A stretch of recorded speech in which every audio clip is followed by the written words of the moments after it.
The Africa we want.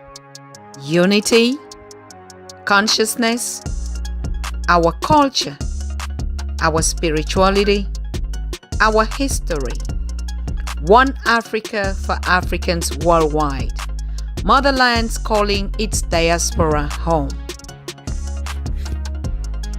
Join my voice. Join my team. Join my campaign.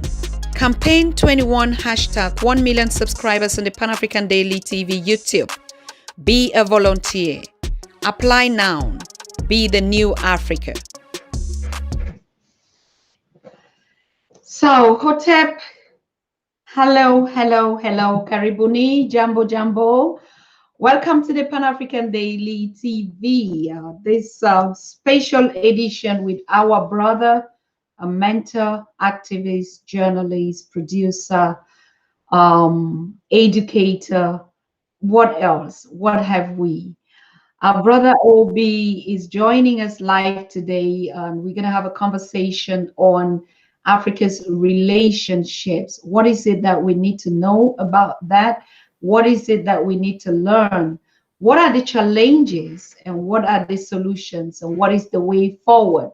So our brother is going to be educating us from his perspective and also, using strategically case studies that he's been working on concerning his engagement, long-term engagement as an educator for Black people, but also using the case studies of some productions that he's been doing out there, focused on children and history. And he has been putting out so much work, research, teachings, films, educational materials. So today is a pleasure to have him on the Pan African Daily TV.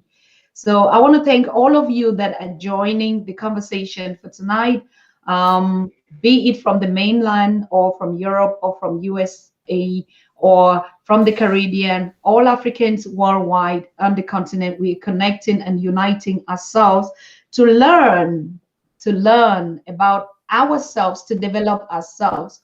Yes, so we are so grateful to have, scholars, experts, researchers, mentors, activists, big, great voices that have been on this journey for the liberation of the African people, and they've been doing amazing work out there. These are all scholars and experts that no other would talk about their work but us African people. It is a privilege for us to benefit from the enormous sacrifices and engagements that they've been putting out there.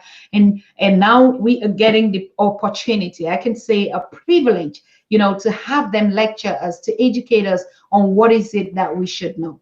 Be aware of the fact that the Pan-African Daily TV is focused on the Africans worldwide. And so we look for solutions, or we seek solutions to our day-to-day challenges affecting our communities, our people, our continent, our lives, starting from our families, our children, anything that has to do with us Africans. We are focused only on that. Our goal is to unite ourselves globally. We've been disenfranchised for so long, for decades.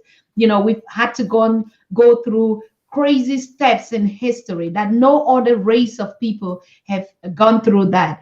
But today, despite all those challenges, we have had scholars and we call them the diehards and the brave hearts of Africa, that would not bother to take even a bullet in their head, to put out their work out there, put out their engagement, their time, most of them at the expenses of their families, of their homes, of their wives, of their children, for the liberation of the African, of their race. They are race conscious, they are loyal to their community and their people, they are faithful, and they keep doing this day and night.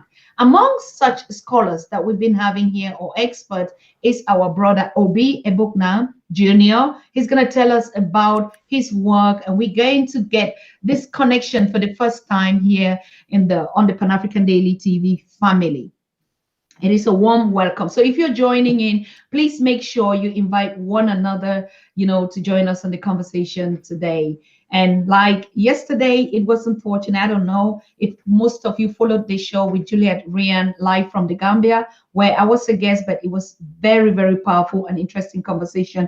If you haven't done that, we're going to do a premiere. We're going to rebroadcast it live on the Pan-African Daily today or tomorrow. Yes. So thank you so much for joining. Now back to the studio to our brother. Brother, welcome. It's so good and so nice to see you here. That you look this time, you create time for us to be here spontaneously on the show. I want to thank you so much for being here. Welcome. Thank you. It's an honor to be on with you. Beautiful. So, I mean, out here, I'm in Germany, sitting right here, and we have about almost 32 degrees. What's the weather out there where you are? About 90 degrees Fahrenheit. It's hot. Correct. So it's like we are in Africa right now. Just that it's yes, it is. Like, yes, good. Mm-hmm. Fine. So today you want to lecture us or to, I mean, yes, of course, lecture, because that's what the Pan-African Daily TV is all about. We are not a debate platform, so we don't come here and challenge one another. We are educating ourselves from the miseducation of our predecessors or our colonizers. So it is a pleasure. We want to talk about Africa's relationships, challenges, and way forward. And you've been doing an incredible work out there. Just tell us a little bit about you and what is it that the audience would have to listen through this 2 hours conversation that we'll be having with you. Well, once again, I'm humbled and privileged to be on. We hope what we share today is meets your standards for the show and for the listeners out there. I want to thank our sister Tierney Sheree for connecting us with each other. And we've been waiting a while to do this. So here we go. So today we'll be talking about the Get Out of Cuba Way campaign and movement that we're organizing at the moment. We'll be talking about our work in Zimbabwe for the last 19 years. We'll be talking about our Children's History and Theater Company. And we'll be talking about some of the work we're doing in the classroom in the moment. And we'll be talking about our family history. Beautiful, beautiful. Okay, so we would just go back directly to you before we get this exclusive interview. We would just like to know who you are, what is it that you've been doing, where you're resident, how's the community out there, and that we get into the conversation. Just to, you know, acquaintance. Most of us have been cut out. So when we meet again in the family, we have to start reintroducing ourselves again. Exactly. And I want to start with your name, because your name, it sounds, if I look at it, Obi, Egbuna, I don't know about Egbuna, but Obi is related to Nigerian in the Igbo tribe. Is this anything to do with that? Yes. My father was from Ozobula, and the village in Anambra State in Nigeria. I lived there from 3 to 7 years old. In terms of myself, I'm an organizer, of course, but skill-wise, I'm a journalist. I'm the U.S. correspondent to Zimbabwe's national newspaper, The Herald, a task and responsibility that I've had since 2008. Okay. I'm the external relations officer of the Zimbabwe-Cuba Friendship Association. I'm a children's playwright. I'm a co-founder of the Mass Emphasis Children's History and Theater Company and the advisor to the Mass Emphasis Positive Action and Creativity Youth Brigade. And I'm an African history teacher. I'm teaching primarily from kindergarten to high school. And I've been an organizer for 31 years now. I'm 51. Wow.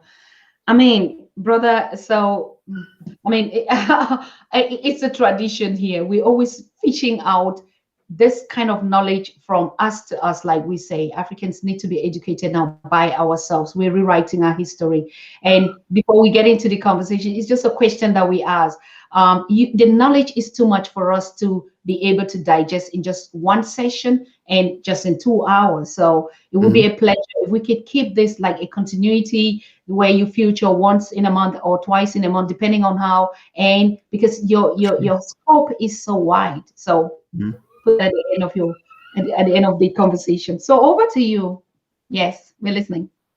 Well, sure. whenever I'm available, I'm just humbled to know that the platform is available to me. Yes. So we can begin. We'll begin by talking about our campaign that we're working on. Once again, I'll begin. I'm the External Relations Officer of the Zimbabwe-Cuba Friendship Association. For people who don't know the origins of that organization, let me mention that. The late Pan-African icon, Robert Gabriel Mugabe, former president of Zimbabwe, he's the second African head of state to get the Jose Marti Award, which is Cuba's highest honor. The first person, and that was in 1985, the first person to get it that was a head of state was in 1984, that great son of Africa, also no longer with us, Thomas Sankara, Burkina Faso. So what happened is between 1986 and 1996, 3,000 Zimbabwean teachers went to Cuba to the Island of Youth for training. And because of that, Zimbabwe today boasts a 97% literacy rate, which is the highest on the African continent. So while we marvel at Cuba's military assistance in Angola for 14 years, their military assistance in Guinea-Bissau, their military assistance in Mozambique, we must look at this. When we focus on the 4,000 medical personnel that they have dispersed throughout the African continent today. So just knowing that they made that contribution to Zimbabwe's educational system. So 6 years after their independence, they were able to come in, send those teachers to Cuba for training. So I'm the first external relations officer that organization has ever had. How I was recruited into it was 2006, when the Cuban ambassador to Zimbabwe, Cosme Torres Espinosa, who was the highest ranking Cuban diplomat to be deported from the United States, his next detail happened to be Zimbabwe. So when I got there, I paid him a surprise visit. He was shocked to see me, but happy to see me. And he told me that he wanted me to join that organization. So I've been in the organization since 2006, and I was given this responsibility 4.5 years ago to be the external relations officer. And what that responsibility entails is building ties on a Pan-African scale with the work we do around Cuba, both on the continent and both in the diaspora. When the Corona pandemic hit, everybody now knows by now what the Henry Reeve Medical Brigade has done, which is Cuba's international medical task force that goes all over the world, throughout the Caribbean, throughout Africa, throughout Asia, throughout Europe, where they're wanted. And they have become the face of the fight against the Corona pandemic. And as the United States merged as the Corona capital of the world, we were pushing for Cuban medical personnel to be able to come to the United States in the form of the Henry Reeve Medical Brigade. For your listeners who don't know who Henry Reeve was, he was a man of European ancestry who went to Cuba and fought on the side of the Cubans during the Spanish-American War. Those who know the history of Cuba know that the Spanish-American War from 1868 to 1890 was a fight between Spanish colonialism and imperialism and U.S. imperialism to see who would control Cuba's destiny. The first 7 presidents of the United States attempted to annex Cuba, just like they did Puerto Rico, just like they did Guam, just like they did the Virgin Islands. So based on the resistance of our ancestors there, we were able to fight them off. So understanding how the Corona pandemic hit us in such an aggressive manner as U.S.-born Africans, we felt it was only appropriate to fight for Cuban medical personnel to have access. So we started off with an appeal. We did not do a petition. We did an appeal in the tradition of David Walker's appeal. We did an appeal in the tradition of the Honorable Marcus Mosiah Garvey's appeal to white America in 1923. We did an appeal in the tradition of Dr. W.E.B. Du Bois' appeal to the United Nations in 1947, where Eleanor Roosevelt did everything she could to try to sabotage that. We did it in the tradition of the appeal that Brother Malcolm X was working on in 1965. And of course, the New York Police Department, FBI, and CIA had other ideas. So we did it in that tradition. We got organizations from all over the world, organizers from all over the world to sign on to it. And it's something that we're still pushing aggressively for. Their second phase of it is to now push for us in the diaspora to come together to create a resource pool for the 4,000 Cuban medical personnel dispersed throughout the African continent.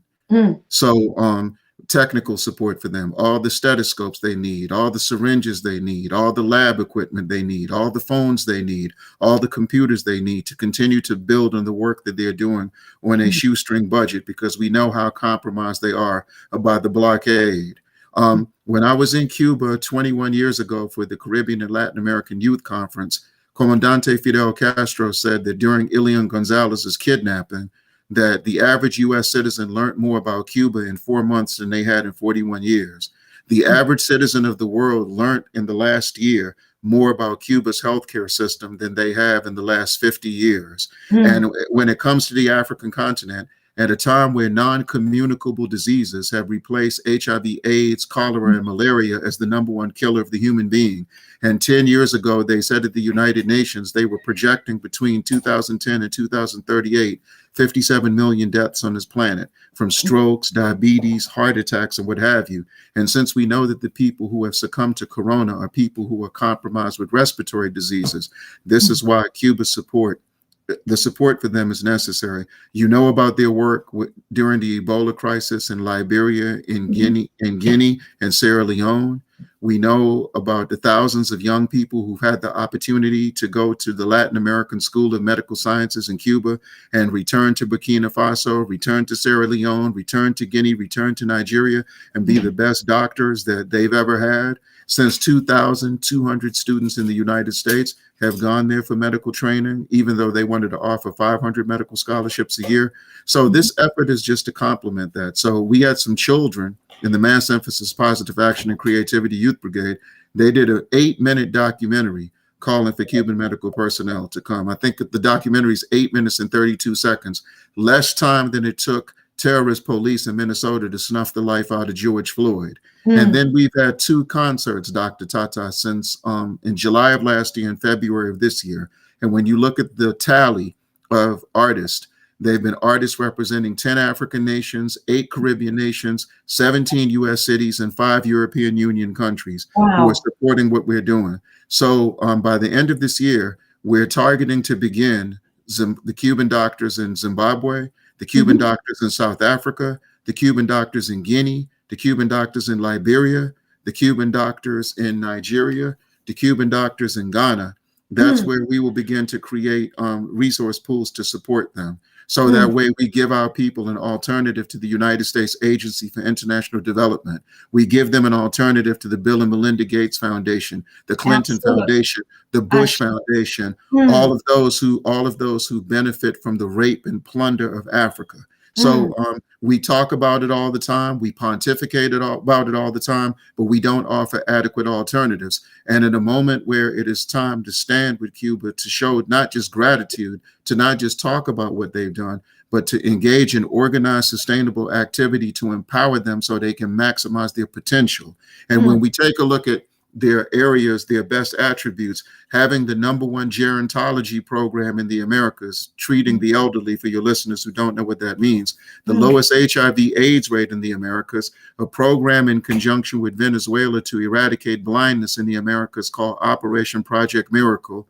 And you think about the fact that Africa has 20 million HIV AIDS orphans, Mother Africa.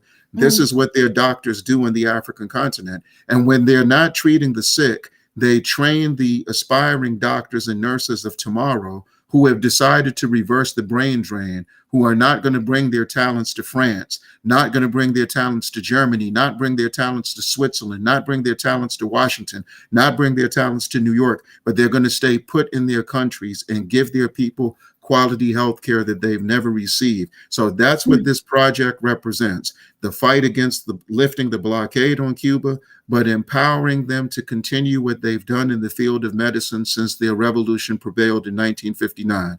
They have become the cornerstone of revolutionary healthcare on the planet. And we love the fact that they're impervious to the propaganda of our former colonizers saying that they're engaging in medical solidarity.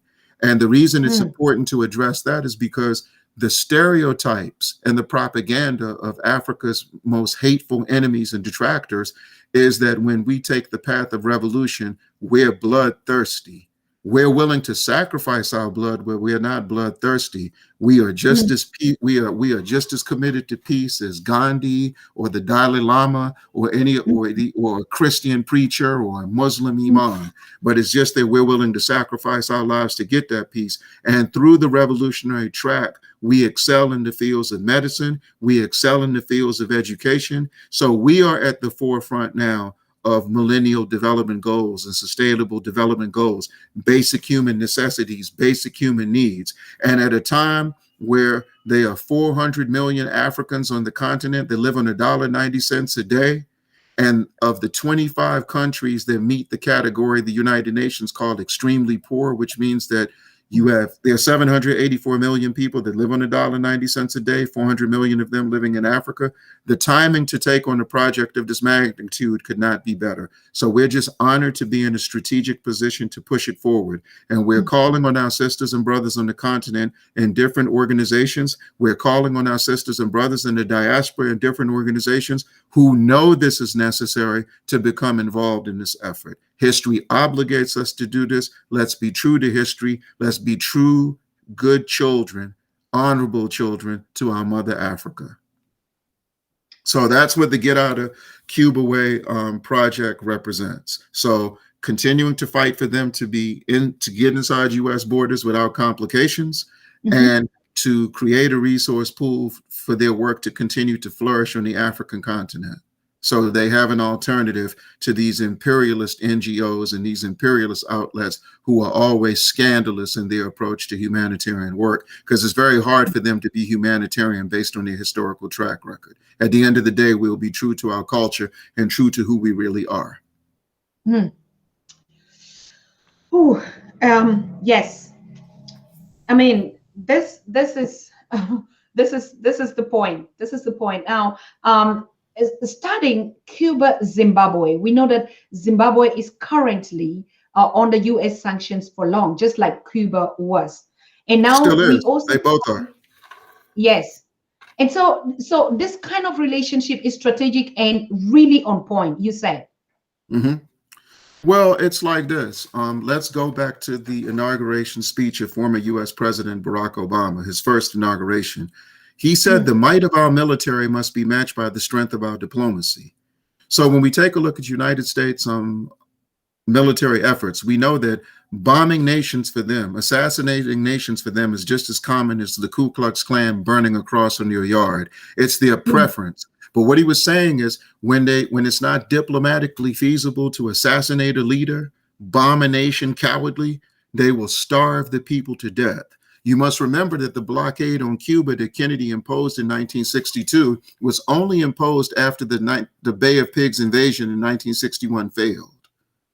We must understand that the Zimbabwe Democracy and Economic Recovery Act, the sanctions imposed on Zimbabwe, were imposed because of their anger to how Zimbabwe handled themselves brilliantly during what's called Operation Sovereign Legitimacy, where Zimbabwe's military, Angola's military, and Namibia's military prevented Mobutu's network from being reestablished in the Congo, which was Susan Rice's coming out party and her pet project when she was working under the tutelage of Madeleine Albright.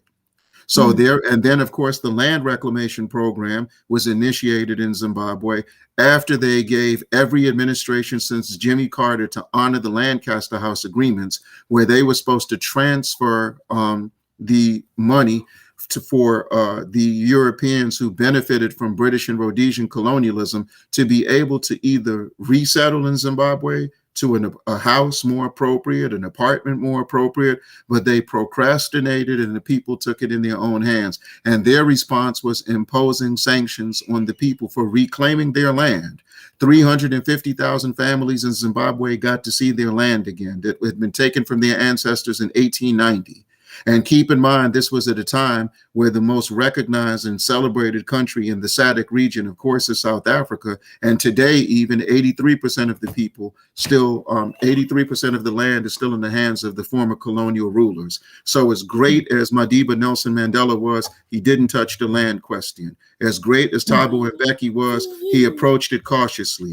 Zuma approached it cautiously, but Zimbabwe approached it aggressively, and they've paid a price for it, but it's a price they're willing to pay because they recognize that flag independence isn't enough. And for that reason, 65% of the agricultural development in that country is being done by women.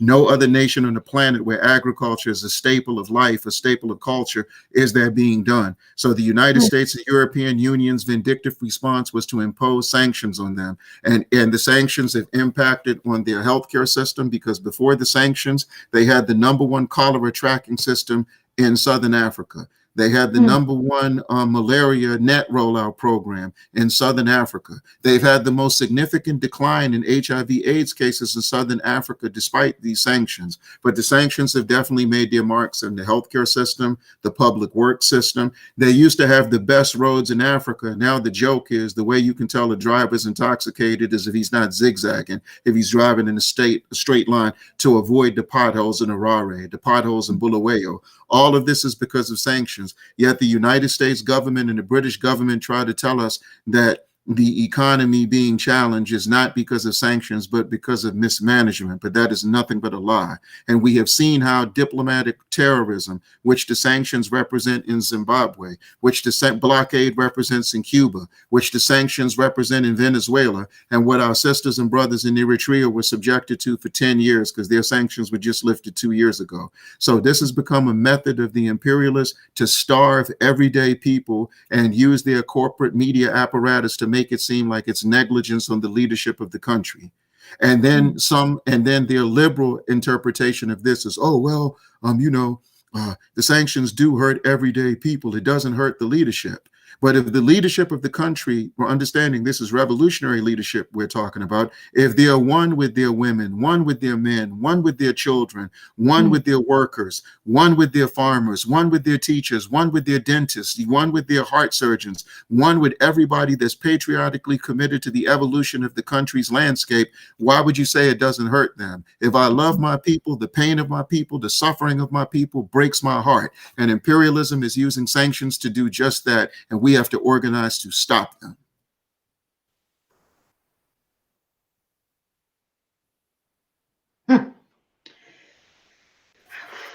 This is great. I mean, we're having in the list of our honorary guests, Brother Obi, and I don't know, I'm just speechless because these are all topics that we've been trying to look, but just at another point, not deeper and with facts, like what you're saying. I don't know how to even thank you or just thank the fact that you are doing this work. Now, what is it that we need to do? What is it that the African need to understand? What is the right of the African now? I think we just have to continue to use and we thank you because you're so courageous with this platform. And it's no coincidence that you all have been subjected to the hell you've been subjected to. Every time you tell the truth, they try to interfere and sabotage this outlet. They're not going to be able to stop it. We just have to continue. We just have to continue to share. What Cuba and Zimbabwe have taught us is that information is now the first line of defense. We fought you on the battlefield. Now, at that same Organization of Caribbean Latin American conference that I was at in Cuba 21 years ago, Comandante Fidel Castro said the first part of the 21st century will be the war of ideas. And the late former Minister of Information and Publicity and Broadcasting Services in Zimbabwe, the great Tachona Jaconia, one of Africa's finest diplomats ever, he said that information is the first line of defense. And so we're in the best position to challenge their lies about our ancient history and our modern history. So anytime that they talk about a country, like one of the things they'll say about Zimbabwe, for example, is, oh, the unemployment rate is so high. If I own my own farm, why would I go and look for a job? Absolutely.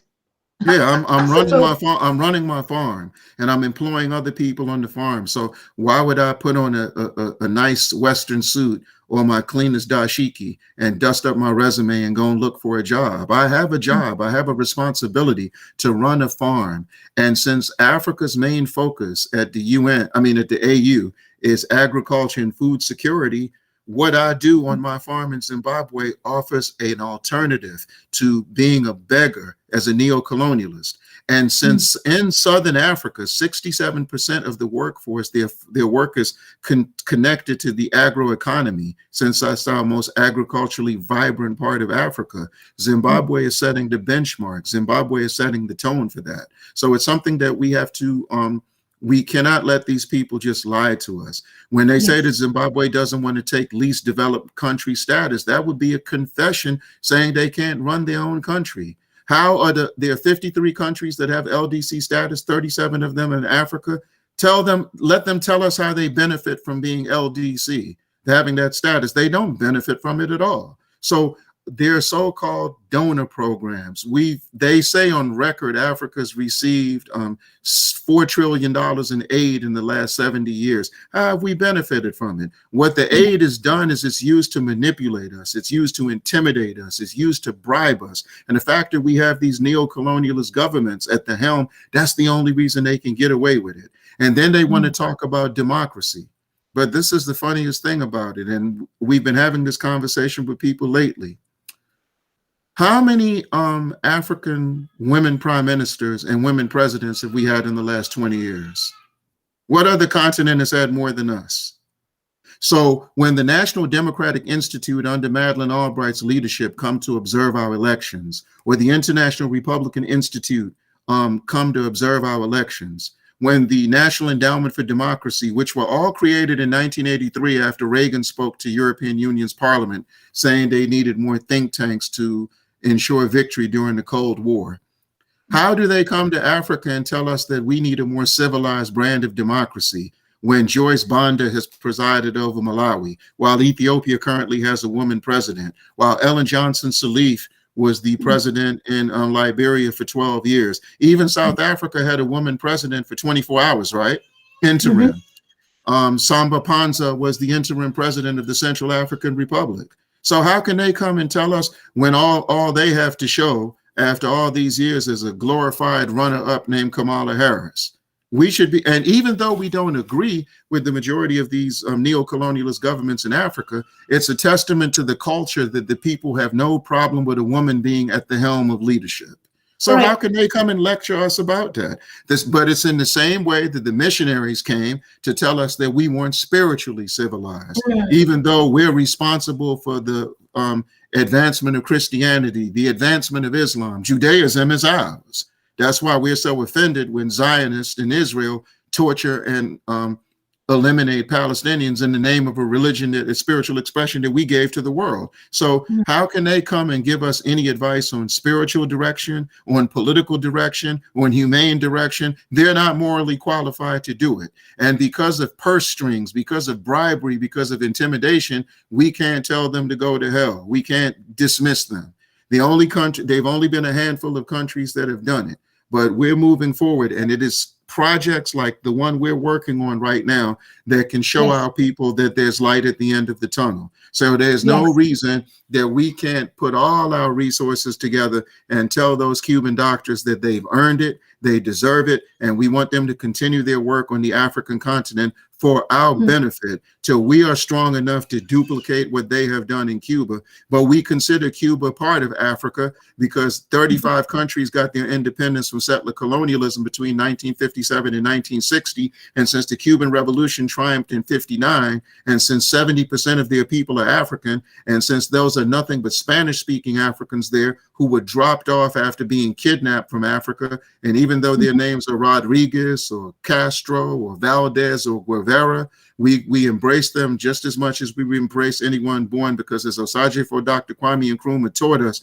we're not Africans because you're not an African because you were born in Africa. You're an African because Africa is born inside of you. So even if you've never been to Africa like the Honorable Marcus Mosiah Garvey, Africa's still born inside of you.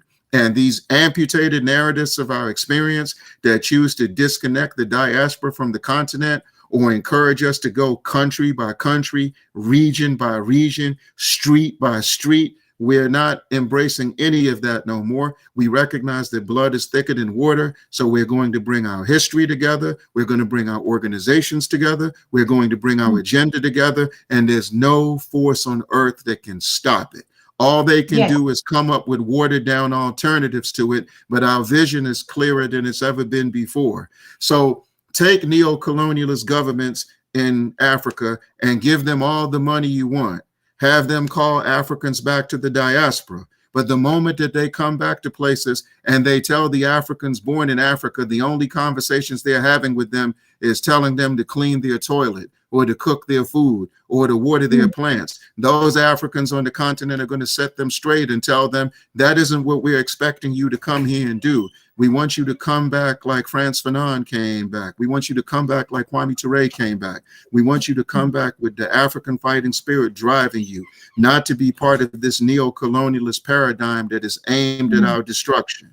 So they can pump up all these puppet governments that they want, who are encouraging our people to come home and engage in mischief, come home and engage in reactionary behavior, come home, and then when their sisters and brothers erupt in these different countries, they're going to run to the U.S. Embassy faster than Usain Bolt runs on the track field and say, take them back to the United States, take them back to France. We're creating an alternative to that. There's no need to even spend a lot of time belaboring on it. All we have to do is come up with the projects and campaigns and initiatives that are aimed at fundamental change of the existing landscape and the tradition of the fighters that we admire the most, who are no longer here with us, but through our work, we keep them alive. Ashe. Asante. Asante sana. This is powerful, brother. I don't know. Yeah. It is as it is. You're a journalist, and we are looking forward on the Pan-African Daily TV. Like you said, information is the biggest weapon for information, and we know what we're talking about. Information from who to who, by who. Yes, that's actually exactly. Yes. And I mean, and the thing about it is the tradition is so rich. We're the extension of George Padmore. We're the extension of Edward Wilmot Blyden. We're the extension of Du Bois. We're the extension of those who've been doing it for the longest time. And so they think that through the advent of social media, people don't sit down and read a book anymore. They're going to be fooled, because you can put all the current affairs in context. You're still going to need a historical framework. Yes. Anything that they want to focus on. And they think that through fast track propaganda, they can make you think that something happened a week ago, happened 10 years ago. And before you get a chance to make sense of it, they've moved on to another thing they want to spread confusion around. But what they're doing, it's not working. And every time they try to vilify a country, all it does is make people curious about the country. This is why whenever they target countries in Africa or the diaspora, we look at their positive attributes. And the reason we were trained, because we looked at, let's go back to Osage for Dr. Kwame Nkrumah's 9 years in Ghana. What did they used to say, Dr. Tata? Oh, the reason that he talks about this utopian concept of a united Africa, because he's negligent in the affairs of Ghana. The man built almost 70 factories in a 9-year period. A tire factory, a cocoa factory, a rubber factory, a manganese factory. Even Queen Elizabeth said, not that we needed her validation, but she said the roads of Ghana were better than the roads of London. So how, if you build nearly 70 factories in 9 years, education is completely free, healthcare is completely free, you're on the verge of eradicating homelessness 100%, how are you negligent of your country? But if people don't know that, and if people aren't paying attention to that, the fact that you can get them to entertain that for 1 second. They talk about Eritrea. Look what they're doing right now. They're saying that Eritreans are massacring the Tigrian people. Those are their people. They're the same people. How would they benefit from massacring them? They are angry that Ethiopia and Eritrea have maintained a peace accord, and they can't get any of those nations which they fascistly and racist, in a very racist manner, called tribes, to suggest we're primitive. They can't get them to divide. So they finally come together. They're one people. They're not going to be broken. And it's in the most chaotic part of Africa where they've always been able to run amok, in East Africa. So the last thing they want to see is military stability in East Africa. And Eritrea represents that. And this is a campaign to vilify the best fighting forces we have left. So they always say Zimbabwe needs to restructure its police and military. They say that Eritrea's military is out of control. They are saying that Mozambique can't handle the situation that they're in right now. But there are 5 or 6 fighting forces on the continent that they're terrified of, and they want to continue to advance the agenda of the U.S. Africa Military Command in conjunction with the United States Agency for International Development. And more people are resisting it. And remember, Eritrea is the first nation to expel them on the African continent, to remove them off the African continent as early as 2005. And then about 5.5 years ago, Putin did the same thing in Russia. And the Bolivarian Alliance for Our Americas, which includes Cuba and Bolivia and Venezuela, when Morales was still in power in Bolivia, and Haiti and Suriname, they said that they didn't want them in their countries anymore either. So they want to try to demilitarize us, but at the same time, we're demilitarizing them. And the thing about it is, the world is closing in on them. More condemnation of Zionism in Israel, the real nation's capital of the United States of America. And as Africans, we have a vested interest in that, because Palestinian solidarity, that's only the tip of the iceberg for us. But when Algeria got their independence after fighting for 8 years against France in an armed struggle, Zionist Israel was the only country to stand up in the UN and refuse to recognize their self-determination. When Tunisia gained their independence, they did the same thing. Zionist Israel openly supported the apartheid regime in South Africa, the Rhodesian regime in what is today Zimbabwe and Zambia. German colonialism, isn't that wonderful? That while they vilified Hitler to the world, they supported the German colonialists in Namibia, who represented an extension of Hitler, and represented the extension of not just Hitler, but Otto von Bismarck, who was the facilitator of the Berlin Conference. We know our history. So, the fact that, the crimes Israel has committed against the African continent, they have to answer for it. And here we are with this neo-colonialist African Union, who has the audacity to give Israel observer status at the AU. Israel must be removed. This observer status at the AU must be stripped immediately if we want to show solidarity with the Palestinians. And most importantly, forget these artificial boundaries. Palestine is really North Africa. So every time Israel drops a bomb on Palestinian children, they're bombing Africa, just like when they bombed Syria and Egypt/Kemet in 1967 during the Six-Day War. So Israel is an enemy of the African world. It was a Zionist congressman in the U.S. Congress named Tom Lantos that led the charge to bring about regime change in Zimbabwe, because he still had a hatred for Zimbabwe as ZANU-PF because of going back to the days of the OAU Liberation Committee, where MPLA and ZANU and ZAPU and Frelimo used to meet in Ethiopia to give updates of their armed struggle. And that great humanitarian champion, Yasser Arafat, used to come and show his solidarity with us. So solidarity between Palestinians and Africans is an eternal thing. It's irreversible. But at the same time, it is time for Africans to raise their voice and call for Israel to have to answer for their crimes on the African continent, so-called sub-Saharan Africa, what white supremacists and racists call the dark side of the moon. We will not spare them either. So all of this is coming together. And interestingly enough, there are only 4 or 5 countries. You watch, it's coming up in 2 weeks. There'll be another vote on the blockade on Cuba. And I guarantee you it will be the same handful of countries that are still in favor of that blockade. And Israel has consistently supported that monstrous blockade against the Cuban people to show favor to the United States. So anywhere in the world where Africans have progress, Africans have justice, Africans are on the way to redemption, Africans have a taste of real power, Israel is standing in our way, be it on the continent or off the continent. So when people are surprised that we have this attitude towards Israel, we say, go back and look at the history of Israel's antagonistic, hateful relationship towards African people. And we dare them to respond anytime they're ready. But the African Union must strip them of their observer status at the AU. What are they watching us for?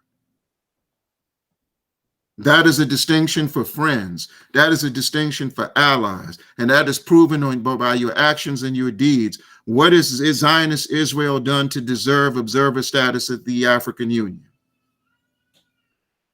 And this is the best time to bring this up, since South Africa is the chair of the African Union, because the ANC, the PAC, AZAPO, the EFF, all those organizations in South Africa, be it the ruling party and the others, they know the role that Israel has played in the suffering of their people directly and the region. So this would be the perfect time to bring that up, to say, get them out of our meetings, get them out of our business. That's too close for comfort.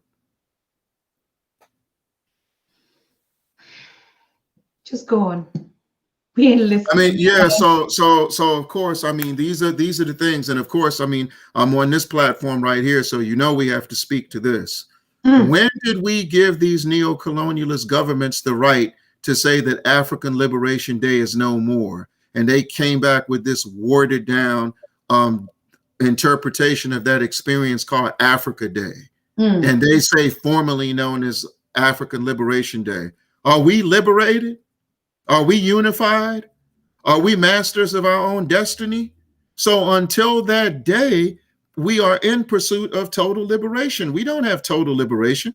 Of course, it brings tears to our eyes when we think of what happened, how we dismantled settler colonialism, which all the way up till 1994. From the day that Ghana did it, March 6, 1957, we're proud of that achievement. But we have so much to do when dealing with neocolonialism. Military neocolonialism and now civilian neocolonialism. We neutralize MPLA, relief. We neutralize Renamo, relief. We got rid of Mobutu, relief. Houphouët-Boigny passed away, relief. Compaoré was removed from power in Burkina Faso, relief.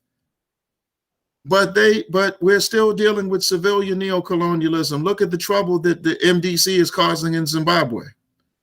So we are still dealing with civilian neocolonialism. Look at the problems that these neocolonialist governments in Africa are causing today. So as long as they're at the helm of power, as long as we have heads of state that wake up and before they even brush their teeth, they're worried about what they can do to make France happy, what they can do to make the Republicans and Democrats in the United States happy, what they can do to make Britain happy. As long as we have that dynamic, how can we have the audacity to come before anyone, anywhere, and say that we are free?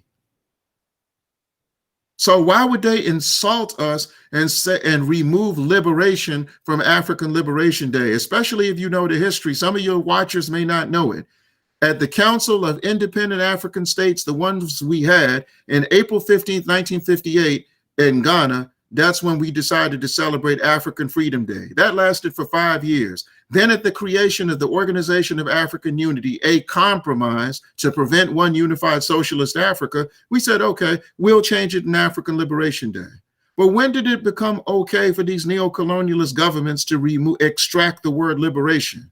And many people who don't know the history are following along with them, Dr. Tata. And then in the United States, for example, and other places in the diaspora, we have a dynamic now where people celebrate Kwanzaa. Beautiful holiday, beautiful holiday. Very spiritual in its expression, very cultural in its expression, very organic in its expression.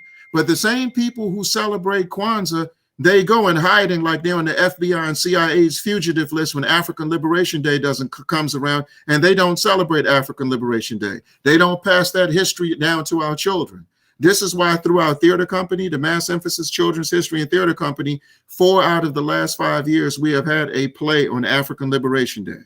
In the next couple of days in the United States, we will be celebrating something called Juneteenth, when Texas became the last state to end our captivity. But the people who will aggressively celebrate Juneteenth will not celebrate the Day of the African Child.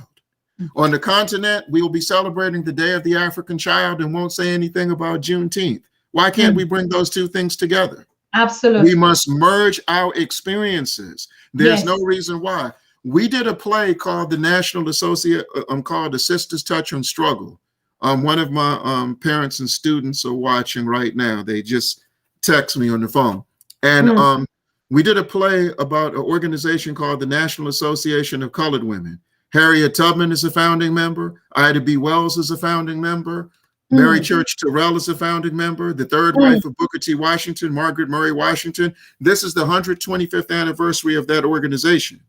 But the reason that we did that is because this is the International Year of Women, and we know that we're still a matrilineal people. This is one of the most positive and uplifting aspects of our culture and our collective experience. So this is the reason that we do that.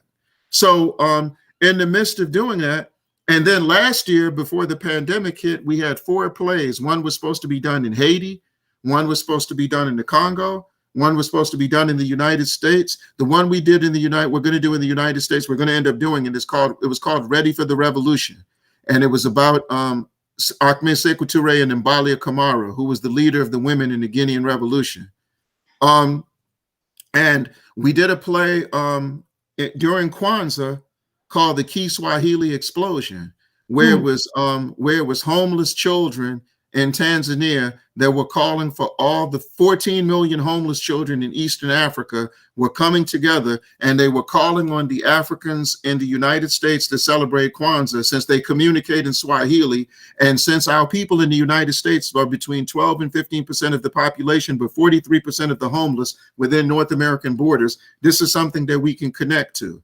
We did another play, and I'm just giving an example of these Pan-African parallels. And getting back to the National Association of Colored Women, that was created in 1896, which was the same year that Mbuya Nehanda organized the armed revolt in Zimbabwe, which was the same year that Booker T. Washington hired George Washington Carver at Tuskegee University, which was the same year that the National Medical Association was created, because our people were not allowed to join, there were doctors could not join the American Medical Association, because the American Medical Association's attitude was, you're only 33 years removed from picking cotton and picking tobacco. Why would I let you touch my body? So they had this racist, white supremacist disposition. But in the spirit of self-determination, our sisters and brothers at that time, they formed their own organization. So we felt that 1896 was an excellent year to connect. We have another play, for example, we did a few years ago. We did it for my son's welcoming, called Araminta and Samora, Treating the Sick, Liberating the Oppressed. For those of you who don't know, the first president of Mozambique, the great Samora Machel, he was a nurse. His middle name is Moises, which is how they say Moses in Portuguese. So he was a liberator, just like Harriet Tubman. He was a nurse, just like Harriet Tubman. And if you know the history of the liberation struggle in Mozambique, they had to design an escape route to get from Mozambique to Tanzania so that you could join Frelimo, the Revolutionary Front for the Liberation of Mozambique, and go through training. They patterned their escape route from Mozambique to Tanzania after studying the Underground Railroad.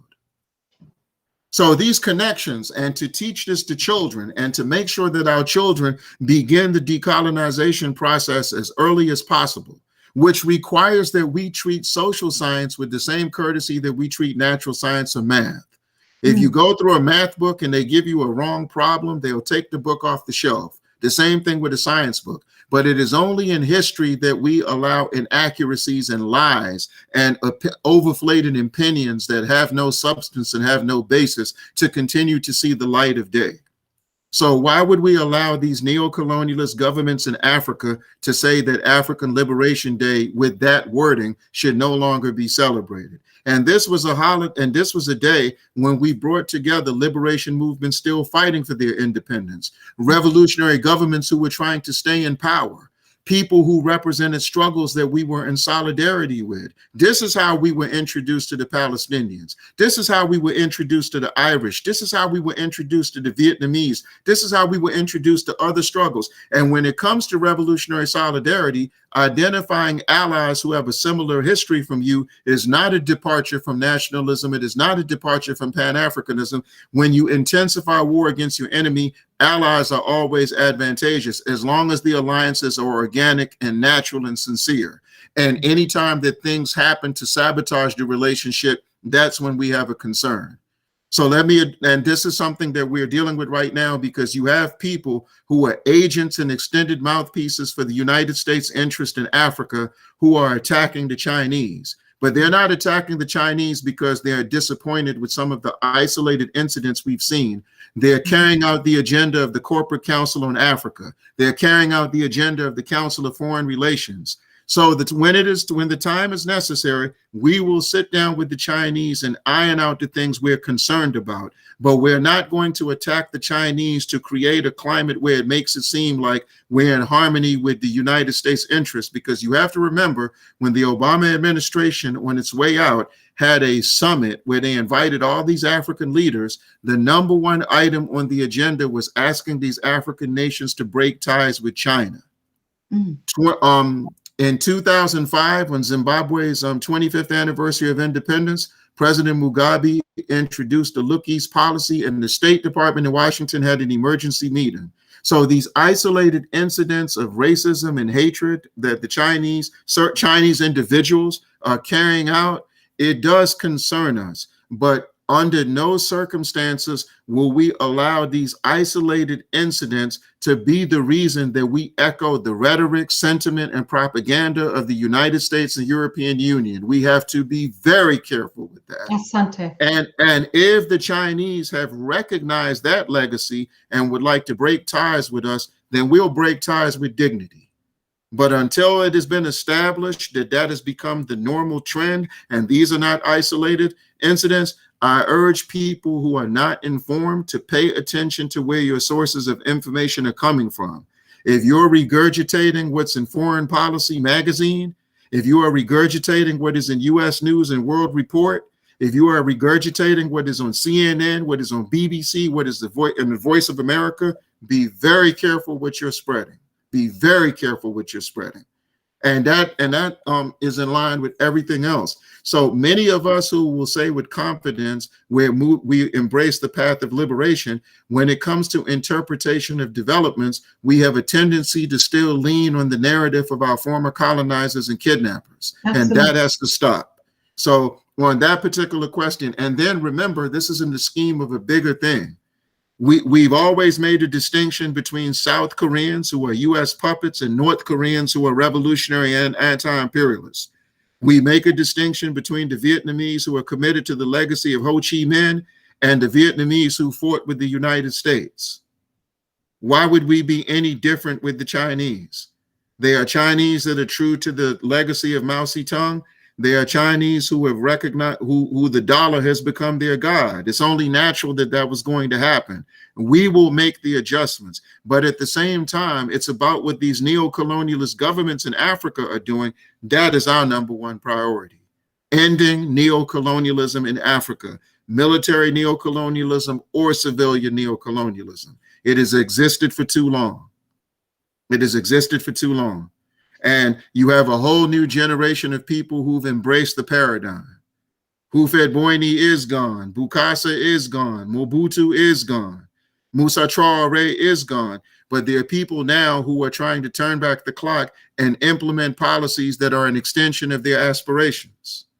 And in the diaspora, this is very important because we're in a fight now, which we've been in for the last 40 years, where we don't want to start our history in chains, coming off of ships being kidnapped.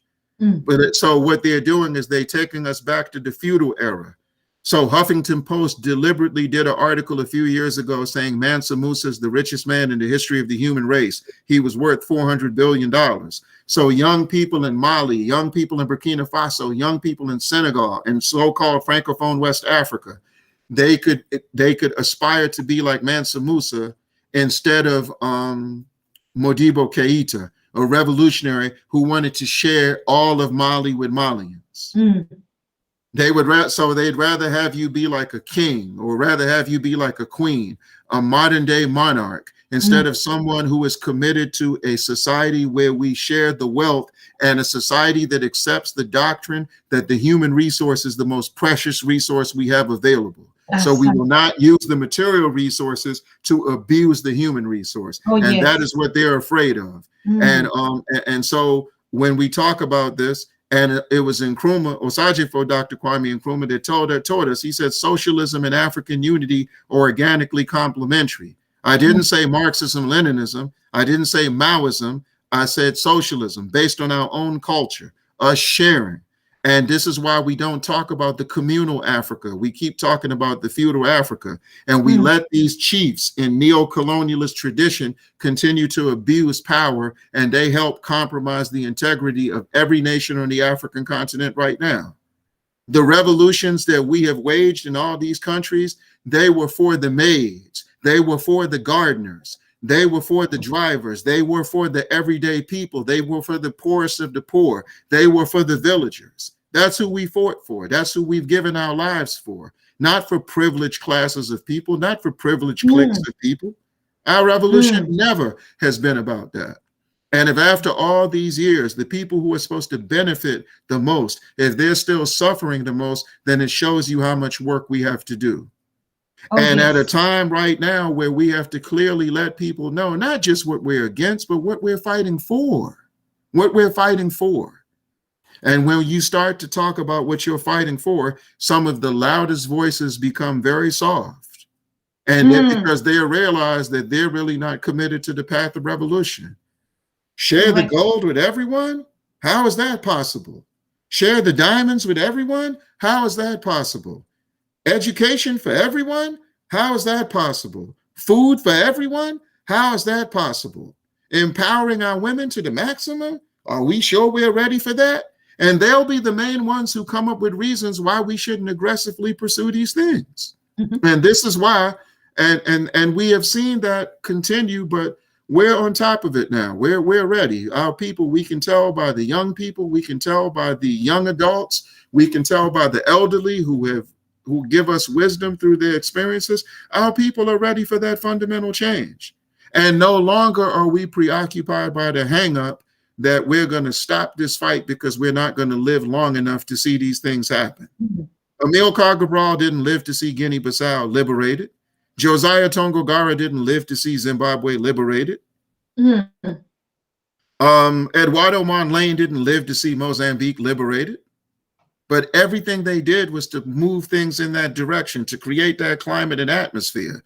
So the culture of selflessness, the culture of sacrifice, that's the most positive aspect of our culture. Why would we run away from it? We're running to it. And they're trying to do everything they can to prevent it from happening, but they're fighting a losing battle, and they understand they're fighting a losing battle. And right now, whoever's hearing me that is connected to everyday people, you have this conversation amongst everyday people. They say they resonate. It resonates with them. They want to see this fundamental change take place because the most exploited, the most raped, the most abused, the most plundered continent, and the most dispersed people on earth are more deserving than anyone else on the earth right now. African liberation is the key to world peace. To world peace. Because if the most exploited people in the world are able to break that cycle, how could the rest of the world not benefit from it? The only people who would be against it are those who benefit from their exploitation. They're the only ones. Who would not cheer that embraces justice and peace when Africa finally gets itself together in a real way, in a tangible way, in a meaningful way? And we've had so many models of isolated places who've shown us the way. The 3 years Sama Sankara was in power is a model. The year Sekou Touré was in power in Guinea, we can extract a lot from that. In Nkrumah's time, Samora Machel time, what they're doing in Zimbabwe right now, there's many things that we can extract that that other places have not had a chance to experience yet that would resonate with the masses of their people. Who would not want to be able to farm to feed themselves and not have to worry about begging Western donors for bread, for fruit, for soup? Who would be against that? Who would be against schools in every village? Who would be against hospitals in every village? Who would be against healthcare being free for everyone, education free for everyone, the most quality education? Who would be against Africans in the diaspora coming back, not with a superiority complex thinking that they're destined to lead, but just coming to humbly play their role on the ground? Who would have a problem with that? Nobody, once it's explained. Who would have a problem with creating political parties that we all belong to, regardless of our religious and spiritual beliefs, regardless of our agenda? Who would have a problem with that? They put this thing on us, Dr. Tata, 30 years ago, multi-party democracy, one-party democracy. How can you tell us that it's not democratic to have one party that everyone calls their own? How is that not democratic? That represents true unity. The only problem is you don't control it. The only problem is you can't install opposition to it that is going to try to sabotage everything that the people are committed to building. Why did we abandon the one party? For what? There's no justification for it. But they were able to convince us. They tell us that our economic models don't work. How have their economic models served us? And you're already hearing people say socialism doesn't work. Well, and the problem is capitalism has worked too well. That's why you got 400 million people living on $1.90 a day. It's worked perfectly. It's set up to create that objective. And for the record, they're not even 3,000 billionaires on the whole earth, but there are nearly 500 million people that live on $1.90 a day. The gap between the wealthy and the impoverished is wider than it's been in the history of humanity. This cannot continue. And Africa definitely has something to say about it. And Africa's response is going to be the most aggressive and the most militant. And they have nightmares about it every single day. Even when we go back to the kidnapping of our ancestors, what's the most upsetting thing about that? It interrupted a struggle we were having with ourselves. Before the first Arab or first white man touched foot in Africa, we were telling these kings and queens, no, the wealth has to be shared with all of us. You don't get to have it all and give it to us when you want. No, we were about to go to all out war over that. But it was interrupted by outsiders. So now the outsiders, they still control things from a distance. But now we have to look at Akufo-Addo in the face and say, no. We have to look the rest of these people in the face and say, no. We choose the path we were on 50, 60 years ago because it was uncompromising. It was self-determining. That's what we're choosing. And you can't convince us that what you are offering works because we see the lack of results. Revolution, struggle, resistance, it's a result. This is all about results. It's not about sentiment. Correct. We are looking at the results. So we know what's in our best interest. And we're tired of seeing people sacrifice everything for us. We allow them to be villainized, vilified, we allow them to be dehumanized. And then 20 years after their death, 30 years after their death, 40 years after their death, 50 years after their death, we come and say, you know, they were right the whole time. Yes. We're not doing that anymore either. We're not doing that anymore. You've seen enough examples from the past to know how you should be fighting presently for the purpose of dictating our future. And for those who are not committed to it, those who want to maintain this masquerade, you want to pretend to fight, that's not going to work either. Putting on a red tam on your head does not make you Thomas Sankara. Correct. Your actions do. Your deeds do. Your service does. So speaking at conferences, banging on the podium, screaming at the top of your lungs, that doesn't impress us. It's what you do off that podium. Sankara himself said our revolution is not a public speaking tournament. Why are there so many conferences with so many people speaking about things that they haven't executed?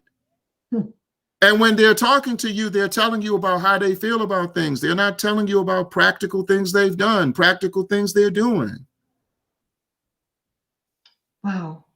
So that whole subculture, that opportunist subculture, it's come to an end. It's time for something different. Why do we need to continue to have all these high-profile conferences? Why can't we just have private meetings where people put their work on the table, where they can show the results of their work? Yes. People talk about our children all the time. We'll be glad to come, name the place and time, and show you what we're doing with the Mass Emphasis Children's History and Theater Company. And we're confident that when more people hear about it, they'll say, we need that in Mali, we need that in Senegal, we need that here, we need that there. And not only that, then we'll meet the people who are doing that same work too. And they'll say, we can partner together. And then every time we perform, they can perform, and we'll support each other's efforts. The people who are really doing the work are the people you don't hardly see. But the reason is because they're not preoccupied with being visible. They're preoccupied with being productive and impactful. Absolute. Oh, God. You don't have to, because if I'm spending all my time on YouTube, if I'm spending all my time on Facebook, conventional wisdom and logic, someone will say, well, wow, if he's always talking, when is he doing this work he's talking about? Yes. You understand? So these are the things in our people's intelligence, our people's ingenuity, our people's common sense. It's heightened, it's escalated, it's skyrocketed. They can see through the masquerade and the fraud. The only thing is, how do we go about on a practical level? Matter of fact, you know what we're living through, Dr. Tata? We're living through the bastardization of methodology. People hide behind ideologies and never get to execute what they're talking about. That's why Cuba is loved and revered everywhere. They don't go around giving speeches on the legacy of Karl Marx. They make their revolution practical. You see what their doctors do. You see what their engineers do. You see what their scientists do. And they can explain to you why they're so committed to their way of life. It isn't just the treatment. When they're treating that wound and they're treating that cut and they're explaining to you their healthcare system, when they're explaining to you that green medicine is part of their national health policy, where won't that resonate in Africa? And then the children are sitting around watching them treat their parents, or the children are sitting there watching this doctor treat them that's so patriotic to their nation. And then that young person is saying, you know, I can be a doctor like this. I can be a nurse like this. And then we get more Augustino Nitos. We get more Frantz Fanons. We get more Samuel Paranayatus, who was the #2 person in the first liberation movement in Zimbabwe, ZAPU. He was assassinated by the Rhodesians. In the United States, we'll get more Charles Drews, more Daniel Hale Williams, more Ernest Everett Just, people who have these skills but are driven by the fighting spirit. And we benefit from their skills and talents, and our enemies do not. So this is why the practical aspects of things are important. And you notice when you interview people, they don't talk about what they do. They talk about how they feel. We have to change that. And this is why even when we talk about certain historical figures, we quote them, but we don't talk about the work they did. Correct. You know what I mean? So it makes it seem like they spent all their time going around giving speeches, which is completely not the truth. Correct. So the reason people listen to Robert Mugabe, because his educational system showed his commitment to self-determination. Their healthcare system showed that. Their agricultural system showed that. What Nkrumah was doing with industrialization, it demonstrated. What Sekou Touré was able to do with the arts in Guinea. What he was able to do with the People's Militia, the first nation in Africa to arm the entire people and tell the people they are the army, they are the Navy, they are the Air Force, they are the Marines. No one can protect the country better than them. How can that responsibility be left to a handful of soldiers? So the practical things these people, these leaders did, these movements did, these organizations did. Why do we still talk about great freedom fighters in isolation from their organizations? Every time we bring them up, we should bring up the organization they represented. So people will go out there and learn about the organization and then say to themselves, man, I can build an organization like that right now in my country, right now in my neighborhood, right now in my community, since there doesn't appear to be one that's like it. So we begin to pattern ourselves after the organizations and the organizers that we admire and respect the most. This is what they're terrified of everywhere, especially in Africa and in the diaspora too. It's the same thing. Someone made a comment, I look like a Black Panther. My father started the Panthers in London in the 1960s. But there are people who think the Panthers was just something that happened in the United States. We had Panthers in Australia, Panthers in India, Panthers in the Middle East. They were Panthers everywhere because Black power hit and it scared colonialism and imperialism everywhere. In Zimbabwe, the Rhodesians banned the book Black Power, and they banned my father's book too about the Black Power movement in London. They didn't even want them to talk about it because at the same time, when Black Power was first beginning to be propagated in 1966, 67, 68, this is when these liberation movements in Africa had taken up arms. And the liberation movements in Southern Africa scared them so much, Dr. Tata, because if you look at them, many of their leaders went to university at Fort Hare in what's called South Africa. And when you were studying in Fort Hare in the 1940s, they gave you Mahatma Gandhi overkill. So you were supposed to be a pacifist.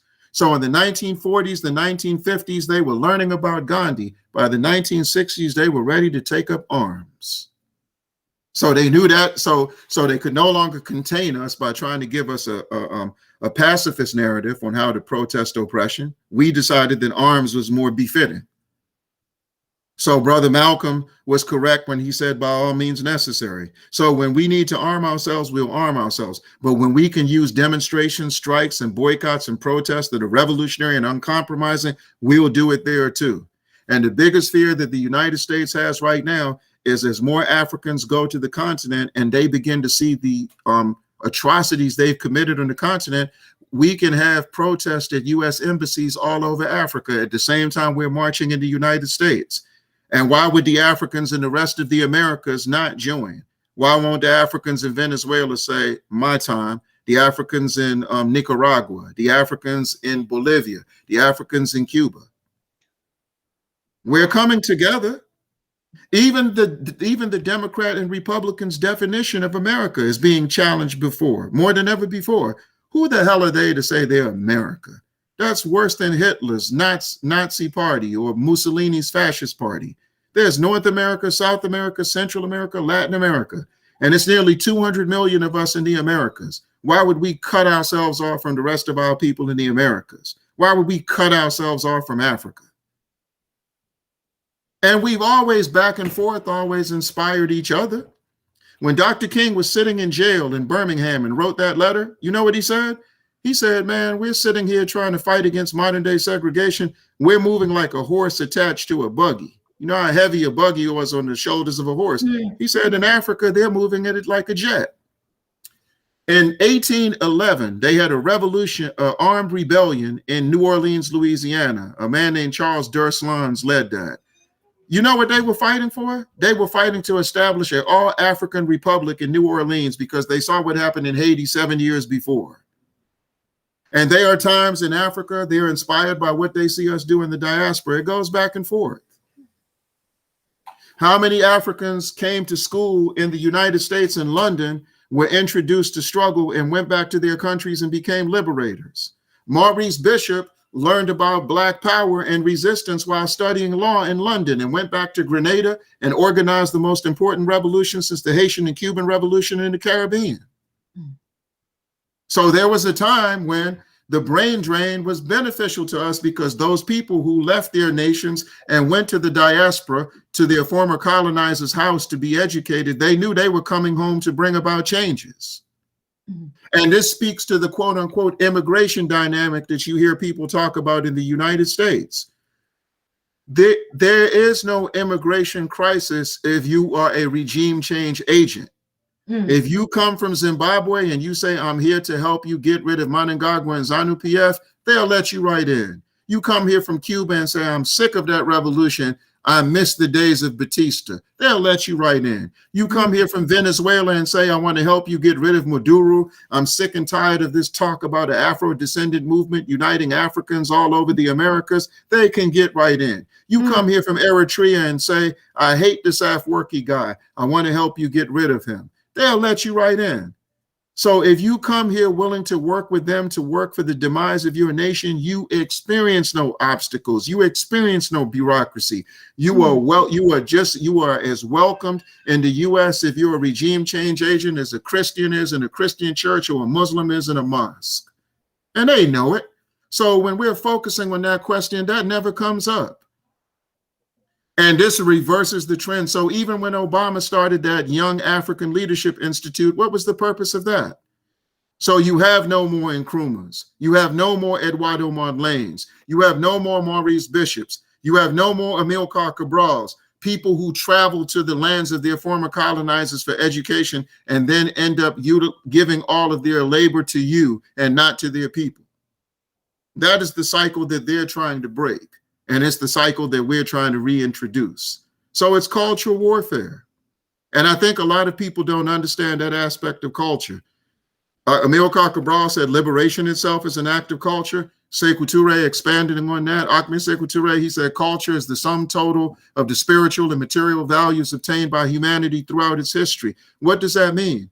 So when we talk about police terrorism in the United States, it's not legal. It's not political. It's cultural.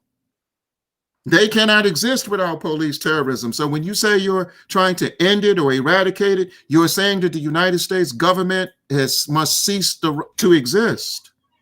Even if you don't realize you're saying that, they do. They do.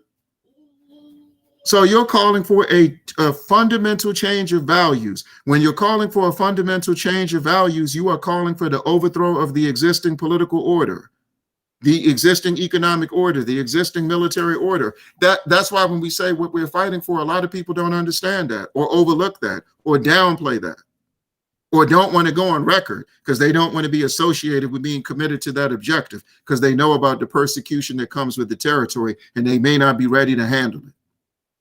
But at the same time, they know. So this is what we're saying. So when we say we're talking about dealing with police terrorism, we're gentrification, urban renewal, as they call it, health disparities where the wealthy get all the health care and the poor get nothing.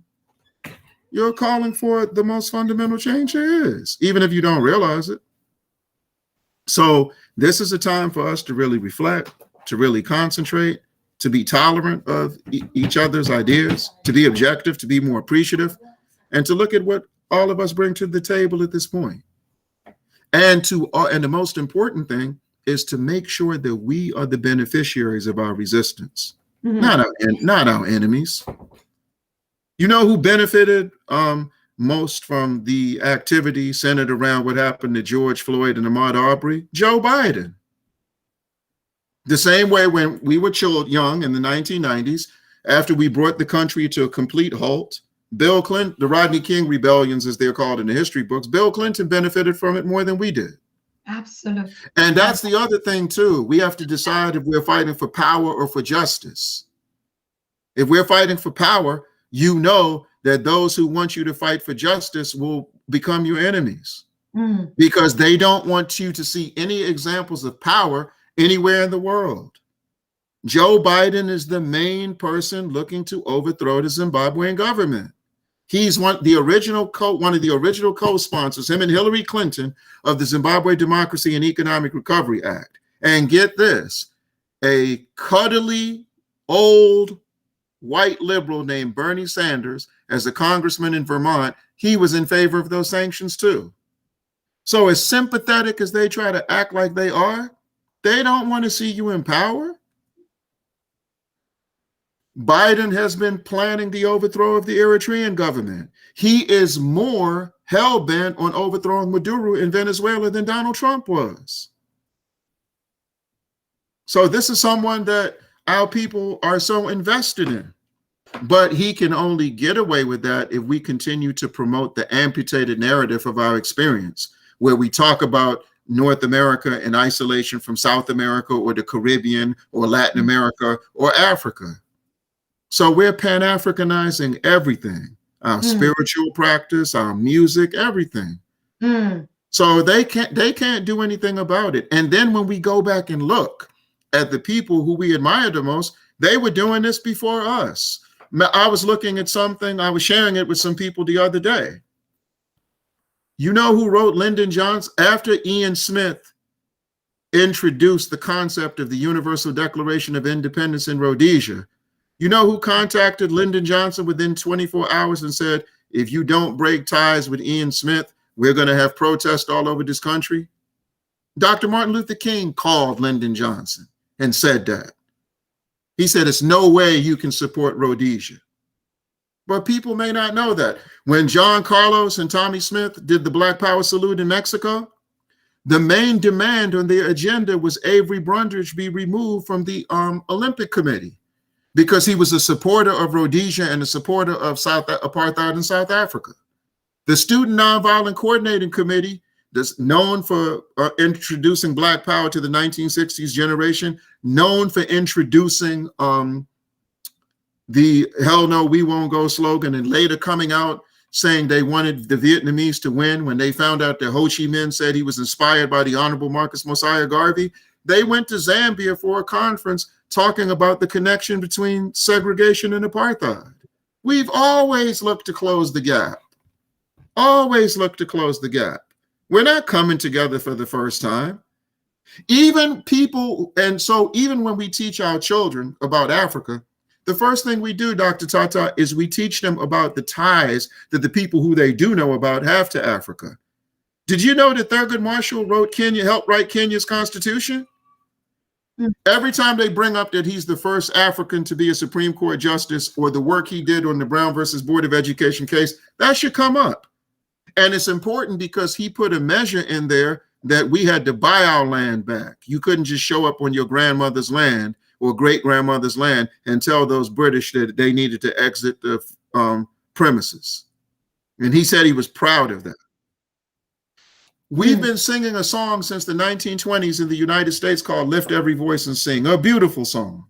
The very last, but they don't let us sing the third verse, the final verse. The very last line of the song is "True to our God, true to our native land." If they're saying our native land, is our native land Virginia? Is our native land Alabama? Is our native land Mississippi? Is our native land North Carolina? Is our native land Haiti? Is our native land of the Dominican Republic? No, our native land is those 55 nations of Mother Africa. So even then, they were pushing us in that direction. So things are moving in the direction they need to move in. We just have to urge our people to be patient and not to be discouraged. And it is intentional for idiots to have maximum platforms to spread confusion. It is their job. There's no reason to get upset about it. There's no reason. Get upset about it for what? It should inspire you to do your job, to carry out your responsibility. They're supposed to lie on the news. Absolutely. Their political parties are supposed to abuse their authority. They're supposed to try to manipulate the situation. Their vehicles that peddle humanitarian aid are supposed to do that. We just have to stop them. Everything they're doing, they're supposed to do. We're supposed to do what we're supposed to do. And the one thing that we know, the world isn't big enough for the both of us. All these people that are treating the assassination of Malcolm X like an Alfred Hitchcock television show or Agatha Christie novel, they're supposed to. Malcolm wasn't the last freedom fighter that they've snatched from us. He wasn't the first one, and he won't be the last one. How do we deal with that moving forward? Are we going to create a climate and atmosphere to force the CIA to pull the plug, the FBI to pull the plug? Or are we just going to continue to complain about their atrocities? That's the other thing. We have to change this narrative of victimization to a narrative of resistance. Playing the victim, because if you talk too much about the wickedness of your enemy, the atrocities of your enemy, you end up accidentally immortalizing the enemy. And we've defeated them too many times to present them like they're immortal. Why would we present them like they're immortal? How many times have we whipped them? The only thing we haven't done is have the ultimate victory. But all the small victories we've had, very significant ones. And every time we did it, they didn't see it coming. They didn't see Haiti coming in the 1800s. They didn't see Mozambique, Zambia, Zimbabwe coming. They didn't see Nkrumah coming in Ghana. They didn't see Lumumba coming in the Congo. They didn't see Michael Manley coming in Jamaica. The element of surprise is the African's best weapon. We don't need to show them everything. If they want to say we're stupid, okay, fine. They want to say we're disorganized, fine. They want to say we've given up. They want to say we've completely capitulated. They can say what they want to say. That shouldn't impact on how we approach the business of struggle. Let them say what they want to say. And then that way it's more sweeter when we make the breakthroughs that are necessary. This is why we're saying, if we are able by the end of this year to get thousands of Africans in the diaspora to say, you know what, man, I'm Ghanaian. I've never done anything for my country. You let those Cuban doctors know anything they want, I'm giving it to them. The same thing in Tanzania, the same thing with the South Africans in the diaspora. Africans born in the diaspora who ain't never been home, who say, you know what, I feel a sense of responsibility, I feel a sense of purpose. And before you know it, we have created an alternative to the United States Agency for International Development, to the Bush Foundation, at a time where you have African heads of state acting like Bush's foundation represents the reincarnation of Jesus based on biblical mythology. I respect Festus Mogae very much, the former Botswanan president, but he said Bush has done more for Africa than any former US president. The largest highway in Ghana is named after George Bush, not Osajefo Dr. Kwame Nkrumah. What the hell is wrong with us? But let's have an alternative to his foundation. We can do it. Why can't we do that? And give it to Cuba because they've earned it. And we know there's some of you, because they've been saying it to me the last year, Dr. Tata. Oh, well, you know, the racism in Cuba. Show me a place in the Americas where Europeans and Africans coexist, where racism doesn't exist. That's not the issue. The issue is the steps that are being taken to eradicate it. And there is no country in the Americas where our people were kidnapped and brought that has done more to eradicate racism than Cuba. The Africans that at the concert we did, when people saw all these artists doing hip hop, doing salsa, doing jazz, doing blues, doing gospel, we jokingly said, how racist of them to use their resources to empower all these Africans artistically. The face of their space program is an African. The first poet laureate of the country, Nicholas Guillen, who they used to call the Langston Hughes of Cuba, is an African. The largest statue in Cuba is of Antonio Maceo, who was called the Bronze Titan, who fought during the Spanish-American War. The first all-African political party in the Western Hemisphere was in Cuba in 1908. There's a statue honoring those Africans called Partido Independiente de Color, the Independent Party of Color. So what do you, Assata Shakur is safe in Cuba because of their commitment to African people. So when people just say these things, it's to discourage people. And those who are saying this, all we're telling you is to be careful, because we're trying to send young people to Cuba to be trained medically, to come back to the poorest parts of the United States, the poorest parts of the Caribbean, and the poorest parts of Africa to treat their people. We don't need you putting doubts in their head. There was even a communique, a Ghanaian student was in Cuba, medical student, and he was playing basketball. He got sick. He died. And they started talking about the negligence of Cubans towards Ghanaians. That was by design, because if you know the history, the first leader in Africa to come out in support of Cuba was Osajefo Dr. Nkrumah, and then Gamal Abdel Nasser the very next day. So you're now going after Ghanaian-Cuban solidarity. Good luck with that. And if anybody knows the impact of the blockade, it has impacted on everything in that country. Their ambulatory care, and even in spite of this, they're doing this marvelous work in the field of healthcare. But they are setbacks occasionally. But for the National Union of Ghanaian Students to open their mouth the way they did, under the instructions of the United States, more than likely, and that's all they can do, because do you think that they're going to, Ghanaian students in Ghana are not going to go to Cuba for medical school when they have the opportunity? Do you think the Cuban doctors are going to stop coming to Ghana? But this is what they were trying to do. So they try to exploit the situation. And they're always trying to exploit situations.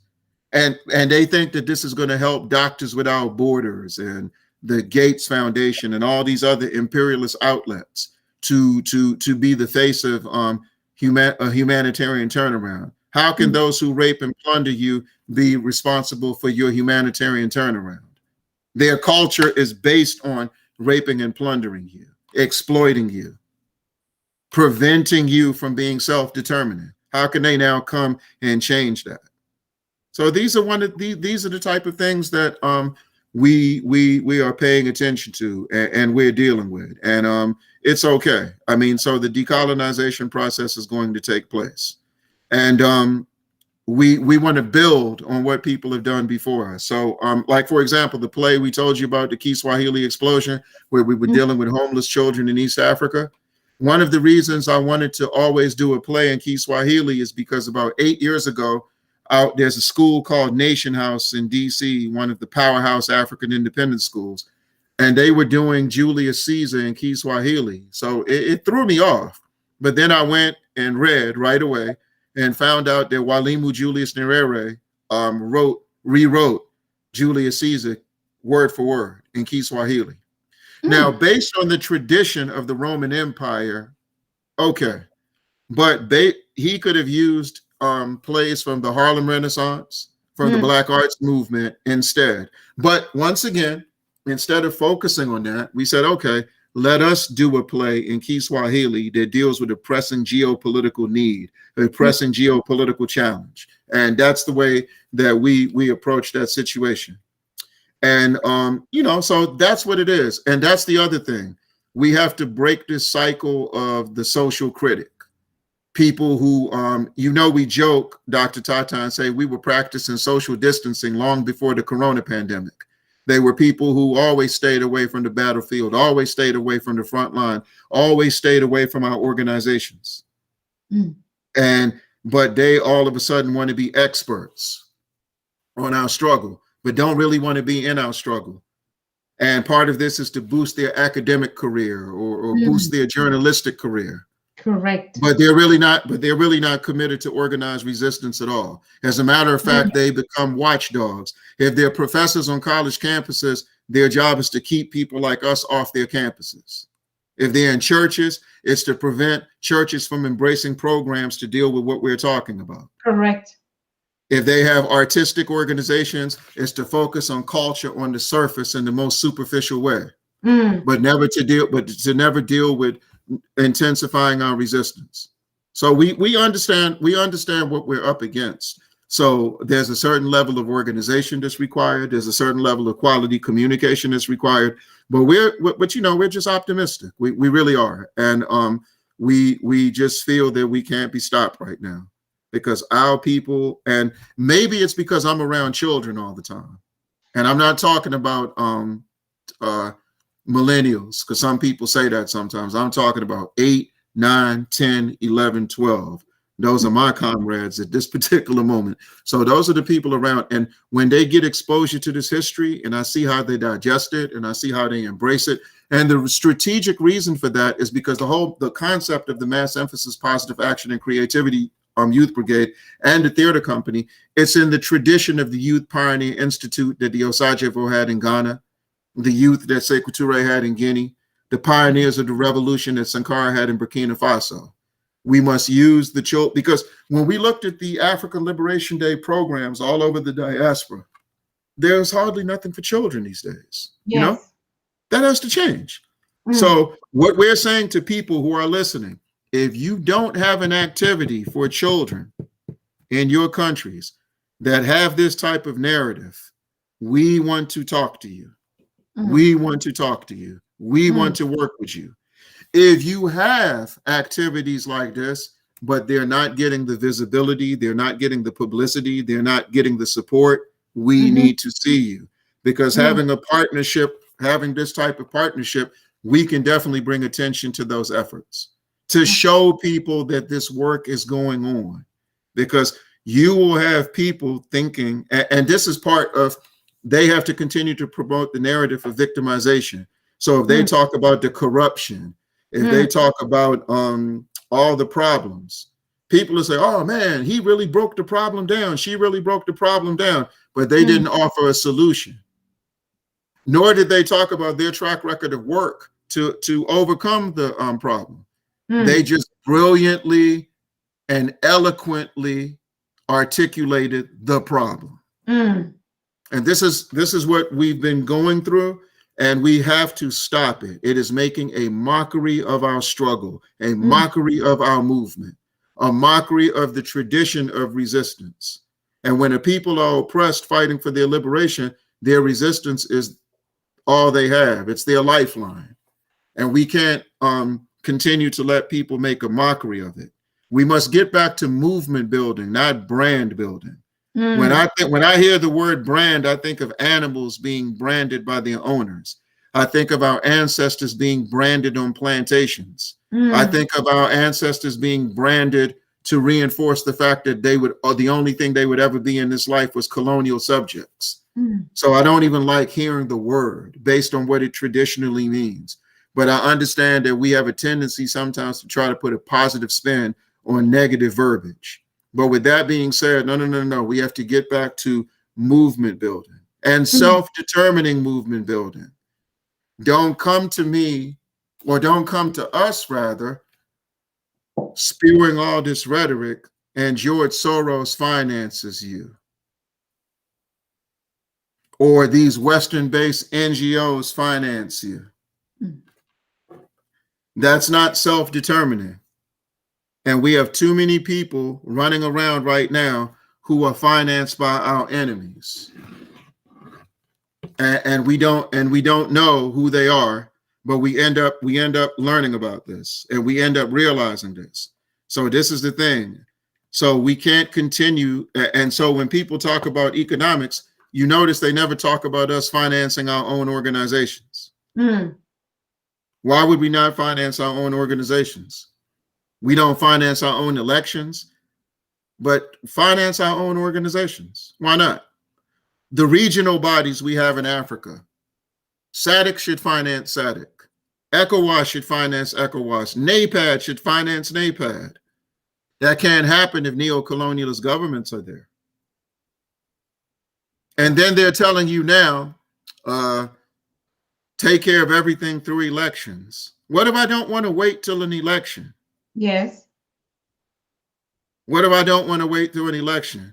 And I know the climate of Africa, people want peaceful resolve, right? But we can have, like, for example, and I'm throwing this out there on purpose. She's a friend of mine and I admire her very much.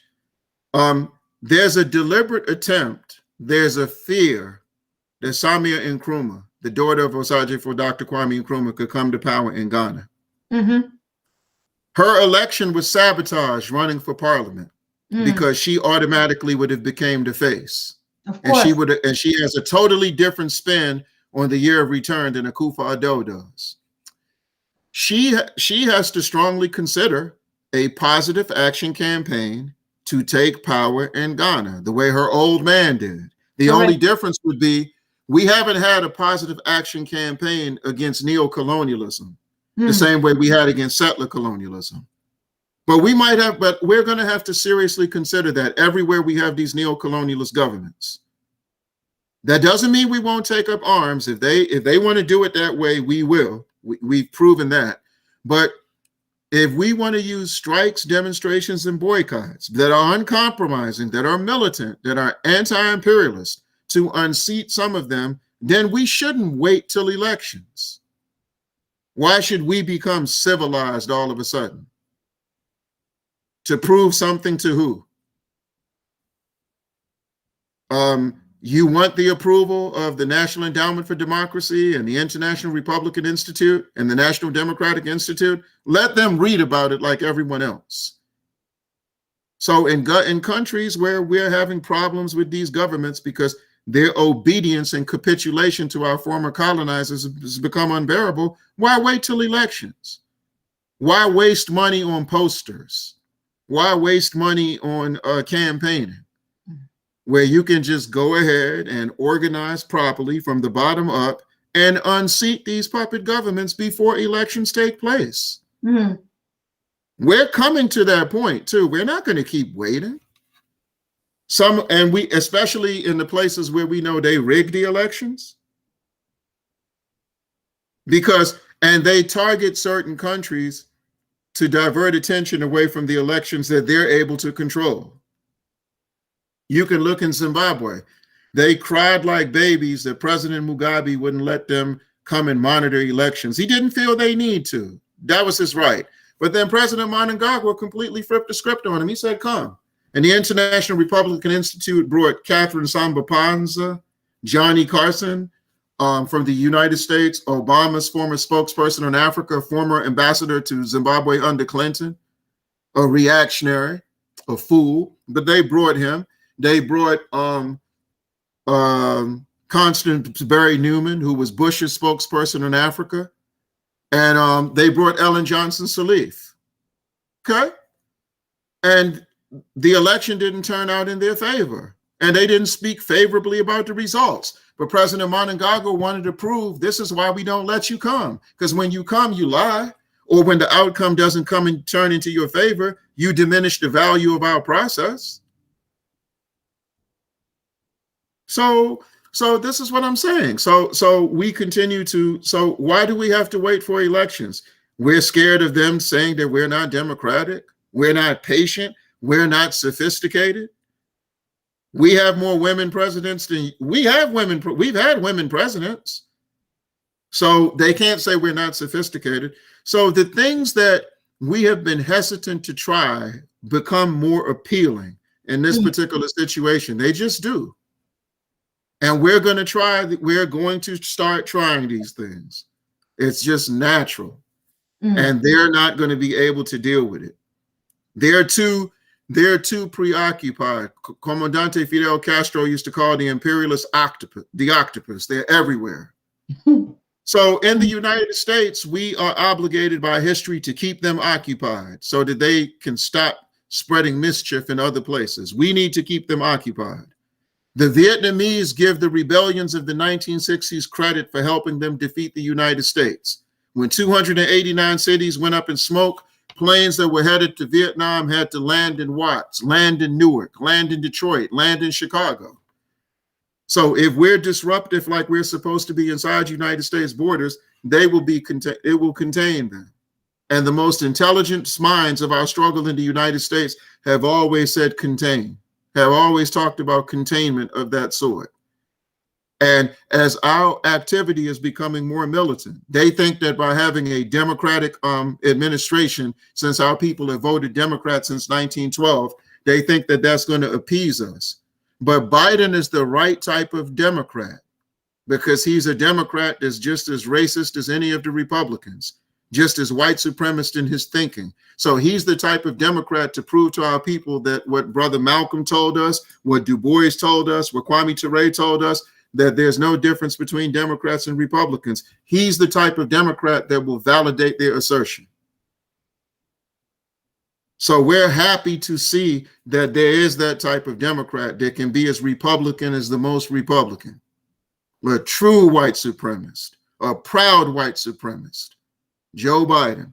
So this help, it actually is very helpful. We're jubilant. Now, we don't care who won the election, but you still strategically have to pay attention to how it impacts the climate and atmosphere, scientifically speaking. So we know that him being in this position, knowing how Zimbabwe makes him vomit, how Eritrea makes him vomit, how Venezuela makes him vomit, that will let our people know that's the writing on the wall that our people inside the United States borders who have accepted the amputated narrative of the African experience, that's exactly what they needed to see.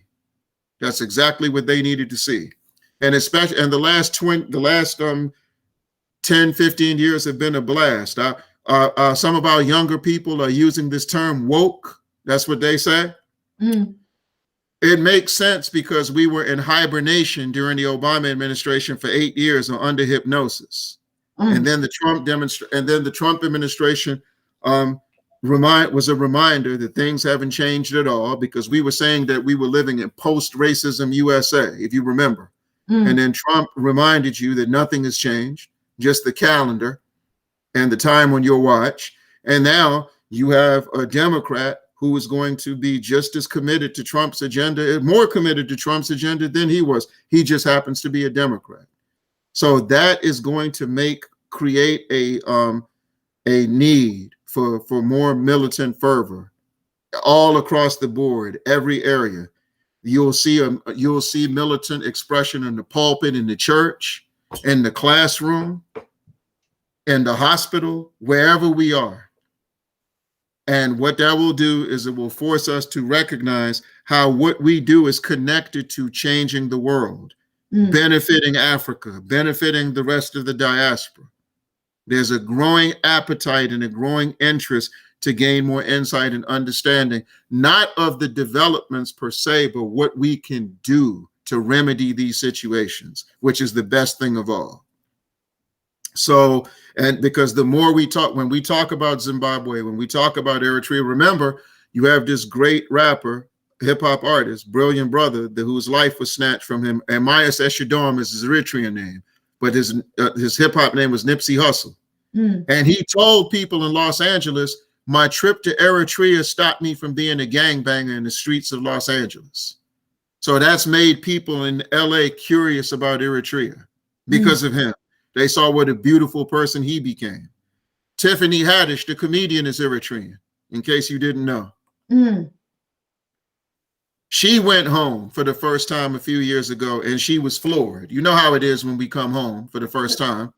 So she has to know she can do more than she's doing. So the interest in our people do not want this narrative that says not only are you starting our history in chains in Virginia, but we don't want this history of Africa 4 million years ago, where you can use that to propagate the notion Africa is part of our past, but not our present and not our future. So there's a great historian, you've probably interviewed him or you're trying to, named Dr. Tony Browder. And he's doing a lot of work in Kemet, dealing with archaeology and anthropology. He's a good friend of mine. And I've been talking to him for the last 11 years of us going all over the United States, which is very easy now because we can do it virtually, where we begin to do a program called Africa Yesterday, Africa Today, Africa Tomorrow. Oh, yes. Yes. So we can talk about Mansa Musa's time in Mali and Modibo Keita's time in Mali together. We can talk about Yaa Asantew's time in Ghana and Osajifo Dr. Kwame Nkrumah's time together. We can talk about Shaka Zulu's time in what's called South Africa and who Mangalizo Sobukwe was together. And that's needed because what that will show our people is Africa is part of our present and our future. And Africa's redemption will dictate the type of future we have. So we thank you so much for the time we've had with you today. And we just hope that what we shared today met your standards. And we hope that your people watching all over the world are pleased with us. Brother Obinna, it's not about I'm pleased. We on the Pan-African Daily TV know that every voice that is coming to lecture to us is sent. It's a purposeful conversation. I had a conversation yesterday with a sister who asked me on her show, who is the best guest on Pan-African Daily TV, accordingly? And I said, everybody. Because the Pan-African Daily TV is not about assessment of which guest is bringing what kind of theology or whatever, but it is it's purposefully from our ancestors sent to educate us, and we see that often, even just the viewers, and so that's why we're talking. But the only reason I said that, sister, is because I know how hard you work. I know the labor that goes into maintaining this. And I know that people, everyone that may come before you, for them, it's just another appearance. And they're not concerned with maintaining a relationship. They're not concerned with transmitting and conveying what really needs to be transmitted and conveyed at this historical moment. And they don't value the platform and value the labor and value the organization. So our makeup is different. So when we say that, it's just that we hope that we accomplish the objective, meaning what you were looking for. So it was nothing more than that. And we're not lecturers. We're a lecturer's worst nightmare, if I can say that. We're transmitters of knowledge. Because this history belongs to everyone, even those who won't make a contribution to the history once they get it. But it still belongs to them because they're daughters and sons of the African soil. So we just have to give it to them and keep optimistic and hope that once they get it, they're ready to contribute, because one's interpretation of our history will determine the quality of contribution they make to our history. I share. So we thank you, Africa. Thank you, Africa. Exactly. That's the point. We thank Africa. It's I don't know, it's an honor, and we're thanking you also. You can see it from the viewers only on this source. We're streaming for multiple sources, but Yeah, if you look at just it's your first time here, it's your first appearance here, and yeah, I cannot imagine how. Because, like you said, one thing, the truth is the truth. And people are not that dumb to understand the truth. I mean, when you right. start a show for the first time, when people don't even know the guests, and the more as you were explaining and you were coming through, you see how the public grows because Yeah, people, most of our audience, like we say, they connected worldwide. And the yeah, more they hear a statement and then they come back and they're curious and they're anxious to learn. And that's how we understand that we are on the right track from our ancestors. This is a voice calling back the African to order, to consciousness. Yeah, this is the voice that is actually activating those codes. And I couldn't even say anything. I was just, from everything that you said, everything that you put together. I mean, the knowledge was just too much. Like we combining all this. I can't wait to have you on a special with a Rutendo from Zimbabwe. I mean, I want. It's an obligate. I would have to have you and Rutendo on a yeah. Sunday special. If you can already look at your calendar, he was When also watching and he was like, "Who is this?" And Rutendo has been fighting on the U.S. sanctions, and we've always had him here on the Pan African Daily, and he's actually the voice of if everything he that if he read you if he reads the Herald, he should know me. yes, of Yeah. course. I mean, when he And you know what though, I love that response because for a very long time, and like I said, when you look at our history, it's always been about the element of surprise. yes, So in the last 3 years, I've been getting that a lot. Who is this? Who is this? Right? And yes, so when people see us, because we don't go beyond the call of duty to be visible, but that way, when we're visible, we have a lot to share that people can look at and verify. mm, And that's just the best, that's the best way to approach the struggle of ours. And so we're based in Washington D.C., but I was born in the UK though, because I see somebody just asked that question. yeah, And I'll close on this. We have my father's book, Destroyed His Temple, which was about the Black Power movement and Black Panther Party in Britain, is being re-released this year. mm, So when we re-release the book, we're going to come on and deal with it. But we'll be willing to come on anytime and just please, serve. You know what I mean? So thank you thank so you, much. Thank you, thank thank you, you, thank you, thank you. thank you And too, brother. we're lucky to have you. Oh, we I've heard so many wonderful things about you. And when I heard about the challenges on Facebook, I said, "Oh, I definitely want to go." That motivated me to want to come on. Thank you so much, brother. Like I'm saying, they didn't see Obi coming. Like you said, they didn't see Mhm. the Madagafoli coming. They didn't see the Malawians coming. And so today we're saying the same thing. Even Africans, they didn't see Obi coming. Yeah. So it is. Thank you, brother. I don't even have Thank you. anything more to say. Thank you. Regards to the family, I would meet you in after the show, and that we can plan the way forward. You know, Thank you. yes, for Yes. our collaboration. Thank you so much. All right. Yeah. And Asante sana. best of luck to you, your family, and Thank you. long live Cuba, long live Africa, and Yes. long live the African fighting spirit. One Ashe. unified African people, one unified socialist Africa. Africa's Ashe. ours, and we're Ashe. taking it. Thank you. Thank you. Thank you. Mhm. Thank you. Mhm. Thank you. Wow. Madase. Madase. Madase. Good.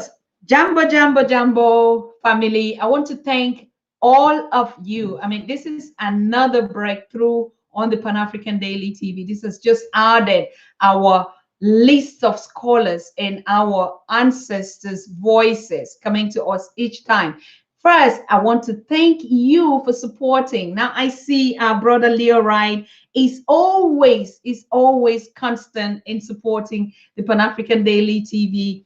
I mean, it doesn't matter how much, but he is constant doing that every time, putting money into the purses where we pay the bills, where we support the program, where we support the printings and the communication and everything.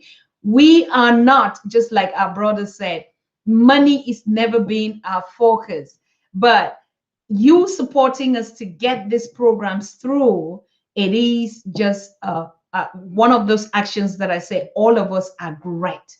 All of us are freedom fighters. Even if you're just watching, you are part of our guests. You're part of this journey. All of us are the same. We are on the same level. We even don't have hierarchy in Pan-Africanism. Because if you are a true Pan-African, like our brother just said, we are all called to serve. And so we are not going to be worshiping people when they are not accountable, when we don't see track records of their work. And so the Pan-African Daily TV guests are those that we actually see. It doesn't matter. They must not be really high scholars, even just the young ones that are coming up, you know, that are struggling to get into it. They are pulled to it. They are one of the biggest voices, and we're giving the platforms to them. So it has been a wonderful play. I mean, I'm just like, I'm exploding. And I want to give a big shout out to our queen, Tine Sheree, because it's Sheree who actually introduced Naisha, our princess of the Pan-African Daily TV, my daughter, my sweetheart, my everything, my God-given. And you can imagine we have never met Naisha and I. Naisha is a daughter, a princess of Zimbabwe, studying here in Germany. And she just got caught up in this program as young as she is. And she reached out to us and say, Dr. Susan, I want to help. I want to be your PA. I want to serve. And she's doing incredible job. When we meet this kind of speakers, she does a lot of research on them, contact them, connect them. It's the same thing like Patrick Kasurim. Patrick Kasurim is just a humble, noble guy from the Turkana city, one of the most remotest area in the heart, in the villages of Kenya. Yeah, these ones that you really say they are the sons of the poorest, like our brother was saying. And we also got connected with Patrick Kasurim on this journey. We've never met each other, we've never seen each other, but the level of work and engagement, none of us have complained that we are tired. None of us have complained. We every day we are working and doing just our work, and we do it passionately. We do it with joy. There's nothing else that we can do again in life but serving on this journey. And we learn every day from you. We learn from you because you join us on this voice and you make us understand it is very relevant that we keep the spirit. I want to thank you so much on behalf of this team. Yes, of course. Tumi and Ia are my two boys, and they're the ones helping the technique. You know, they are technique savvy, but they also started this journey as we start all from home, and they're picking it step by step, and everyone is just up to serve. It is a great opportunity. It is. So we reach out to a lot of people, even on the continent, who were asking for possibilities to contribute also, because we understand the PayPal, the Cash App, the Zelle, and all these functionalities, they actually don't work on the continent like we do. So, but because of that too much demand, we also want to contribute. And this contribution aspect for us, in the beginning, we looked as if, you know, we took it with our own colonial minds, as if, or, you know, we don't want to bother people or beg for money. But we actually realized that the more people contribute, the more they are engaged. They are serving in their own way. So we give those opportunities. For that reason, we reach out to MTN, Cameroon, and now we have, for those that are in the Western region of Africa that do money transfer by MTN, we have a number there for you. You can do it in your currency. If you say, I want to support, like you've been requesting.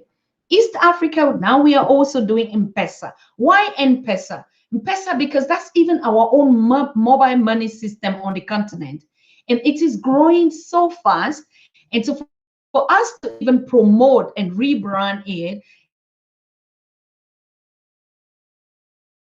you can see it. People also were complaining, you know, the high rate of even doing the super chat, you take 30% off. So we also provided the possibility, you know, through Cash App or Zelle, is the same number rolling on our board. But also there are people who said monthly subscription is better For me, I mean, if I commit with a $10 or a €10 or a 50 or 100, for me, it's much easier. And so I need to do it my bank to bank. So we did the international bank transfer number where you can do that monthly subscription from the organization and association. It's also rolling there. So all this feedback is a thank you message that we are here to do the job. You're also there to do the job. So it's a whole complete thing. It's an inclusive thing. None of us is left apart. It is not anything that is going like we say. It is a track record. We have to prove everything that we say, that it fits with things that we do. And so I just love the last statement that the brother said. It is not about us talking about Kwame Nkrumah said this, but now putting all the structures in that programs and the projects that he did, elevating the Ghanaians from poverty to this level. This is more what we should be talking about. And for that reason, we're coming up also with a series on the legacy of our freedom fighters. The legacy is more than just the speeches or sending quotes. We see Africans today that are, all right, getting award, they post all these quotes and stuff like that. So, but we want to get even more deeper into it and a track record of this is what they did every day. It was more than attending a conference or a meeting and making speeches, right? So yes, we are digging all into that. We thank you so much, people. Tomorrow, I'm still waiting for a confirmation from our brothers in West Papua Guinea. Brother Raki, the movement director or activist, reached out to me 2 days ago, and we were setting out a plan to do a Sunday special on West Papua Guinea, because I think they have a lot of things going on and they're also progressing. You can imagine this is a country, like we say, are still living in today's colonization, that kind of colonization that they still, I mean, you all heard about it here. You can also research it. But now they started this movement and they're moving step by step and putting more pressure on the Indonesian government, bringing it out on the international community. But their focus is actually mobilizing Africans on the mainland, in the diaspora, because it's our fight. No one would do it for us but us. So I'm still waiting for that confirmation. Then on Monday, we're going to have our brother, like we said, this week is a non-stop week from Ethiopia, and he's going to be educating us on the necessity of, not the necessity, the opportunities of the River Nile and the history behind it. I mean, you would be amazed, just like Brother Obi here. This brother coming from Ethiopia is powered. What I listened just for the short time that I exchanged with him, it is mind-blowing. So we have all our experts out there and all our ambassadors for Pan-Africanism. We have all our brothers and sisters, some big voices that are doing exactly what we're saying, track record. They're not just coming to talk about how we have been brutalized or that, but they show you exactly, this is what I've been doing for all this time, but nobody has been talking about it. So we are going to see yourself. And on Tuesday, it's going to be about the Ambazonian question with Al-Wahab Farouk. Now we're getting to get this kind of spirit of Pan-Africanism, in which not only the Southern Cameroonians will talk about their challenge, but now we are seeing that a Ghanaian is actually interested in talking about it. Same thing, we're going to get this week a Cameroonian that is talking about the legacy of Lumumba. That is the spirit of a Pan-African. We're not just saying because I come from here, then I have to tell my country stories. No, but how do you go out of that space to connect all Africans? That is our purpose. So we see us tomorrow. If we don't get the confirmation from our brother on West Papua, West Guinea, then we are going to probably do something and we would keep you informed. Thank you so very much and enjoy your weekend, and we stay in touch. And I say asante sana medase to all of you. Bye-bye.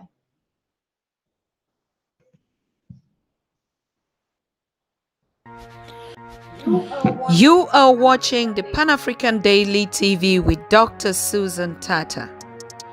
The Africa we want: unity, consciousness, our culture, our spirituality, our history.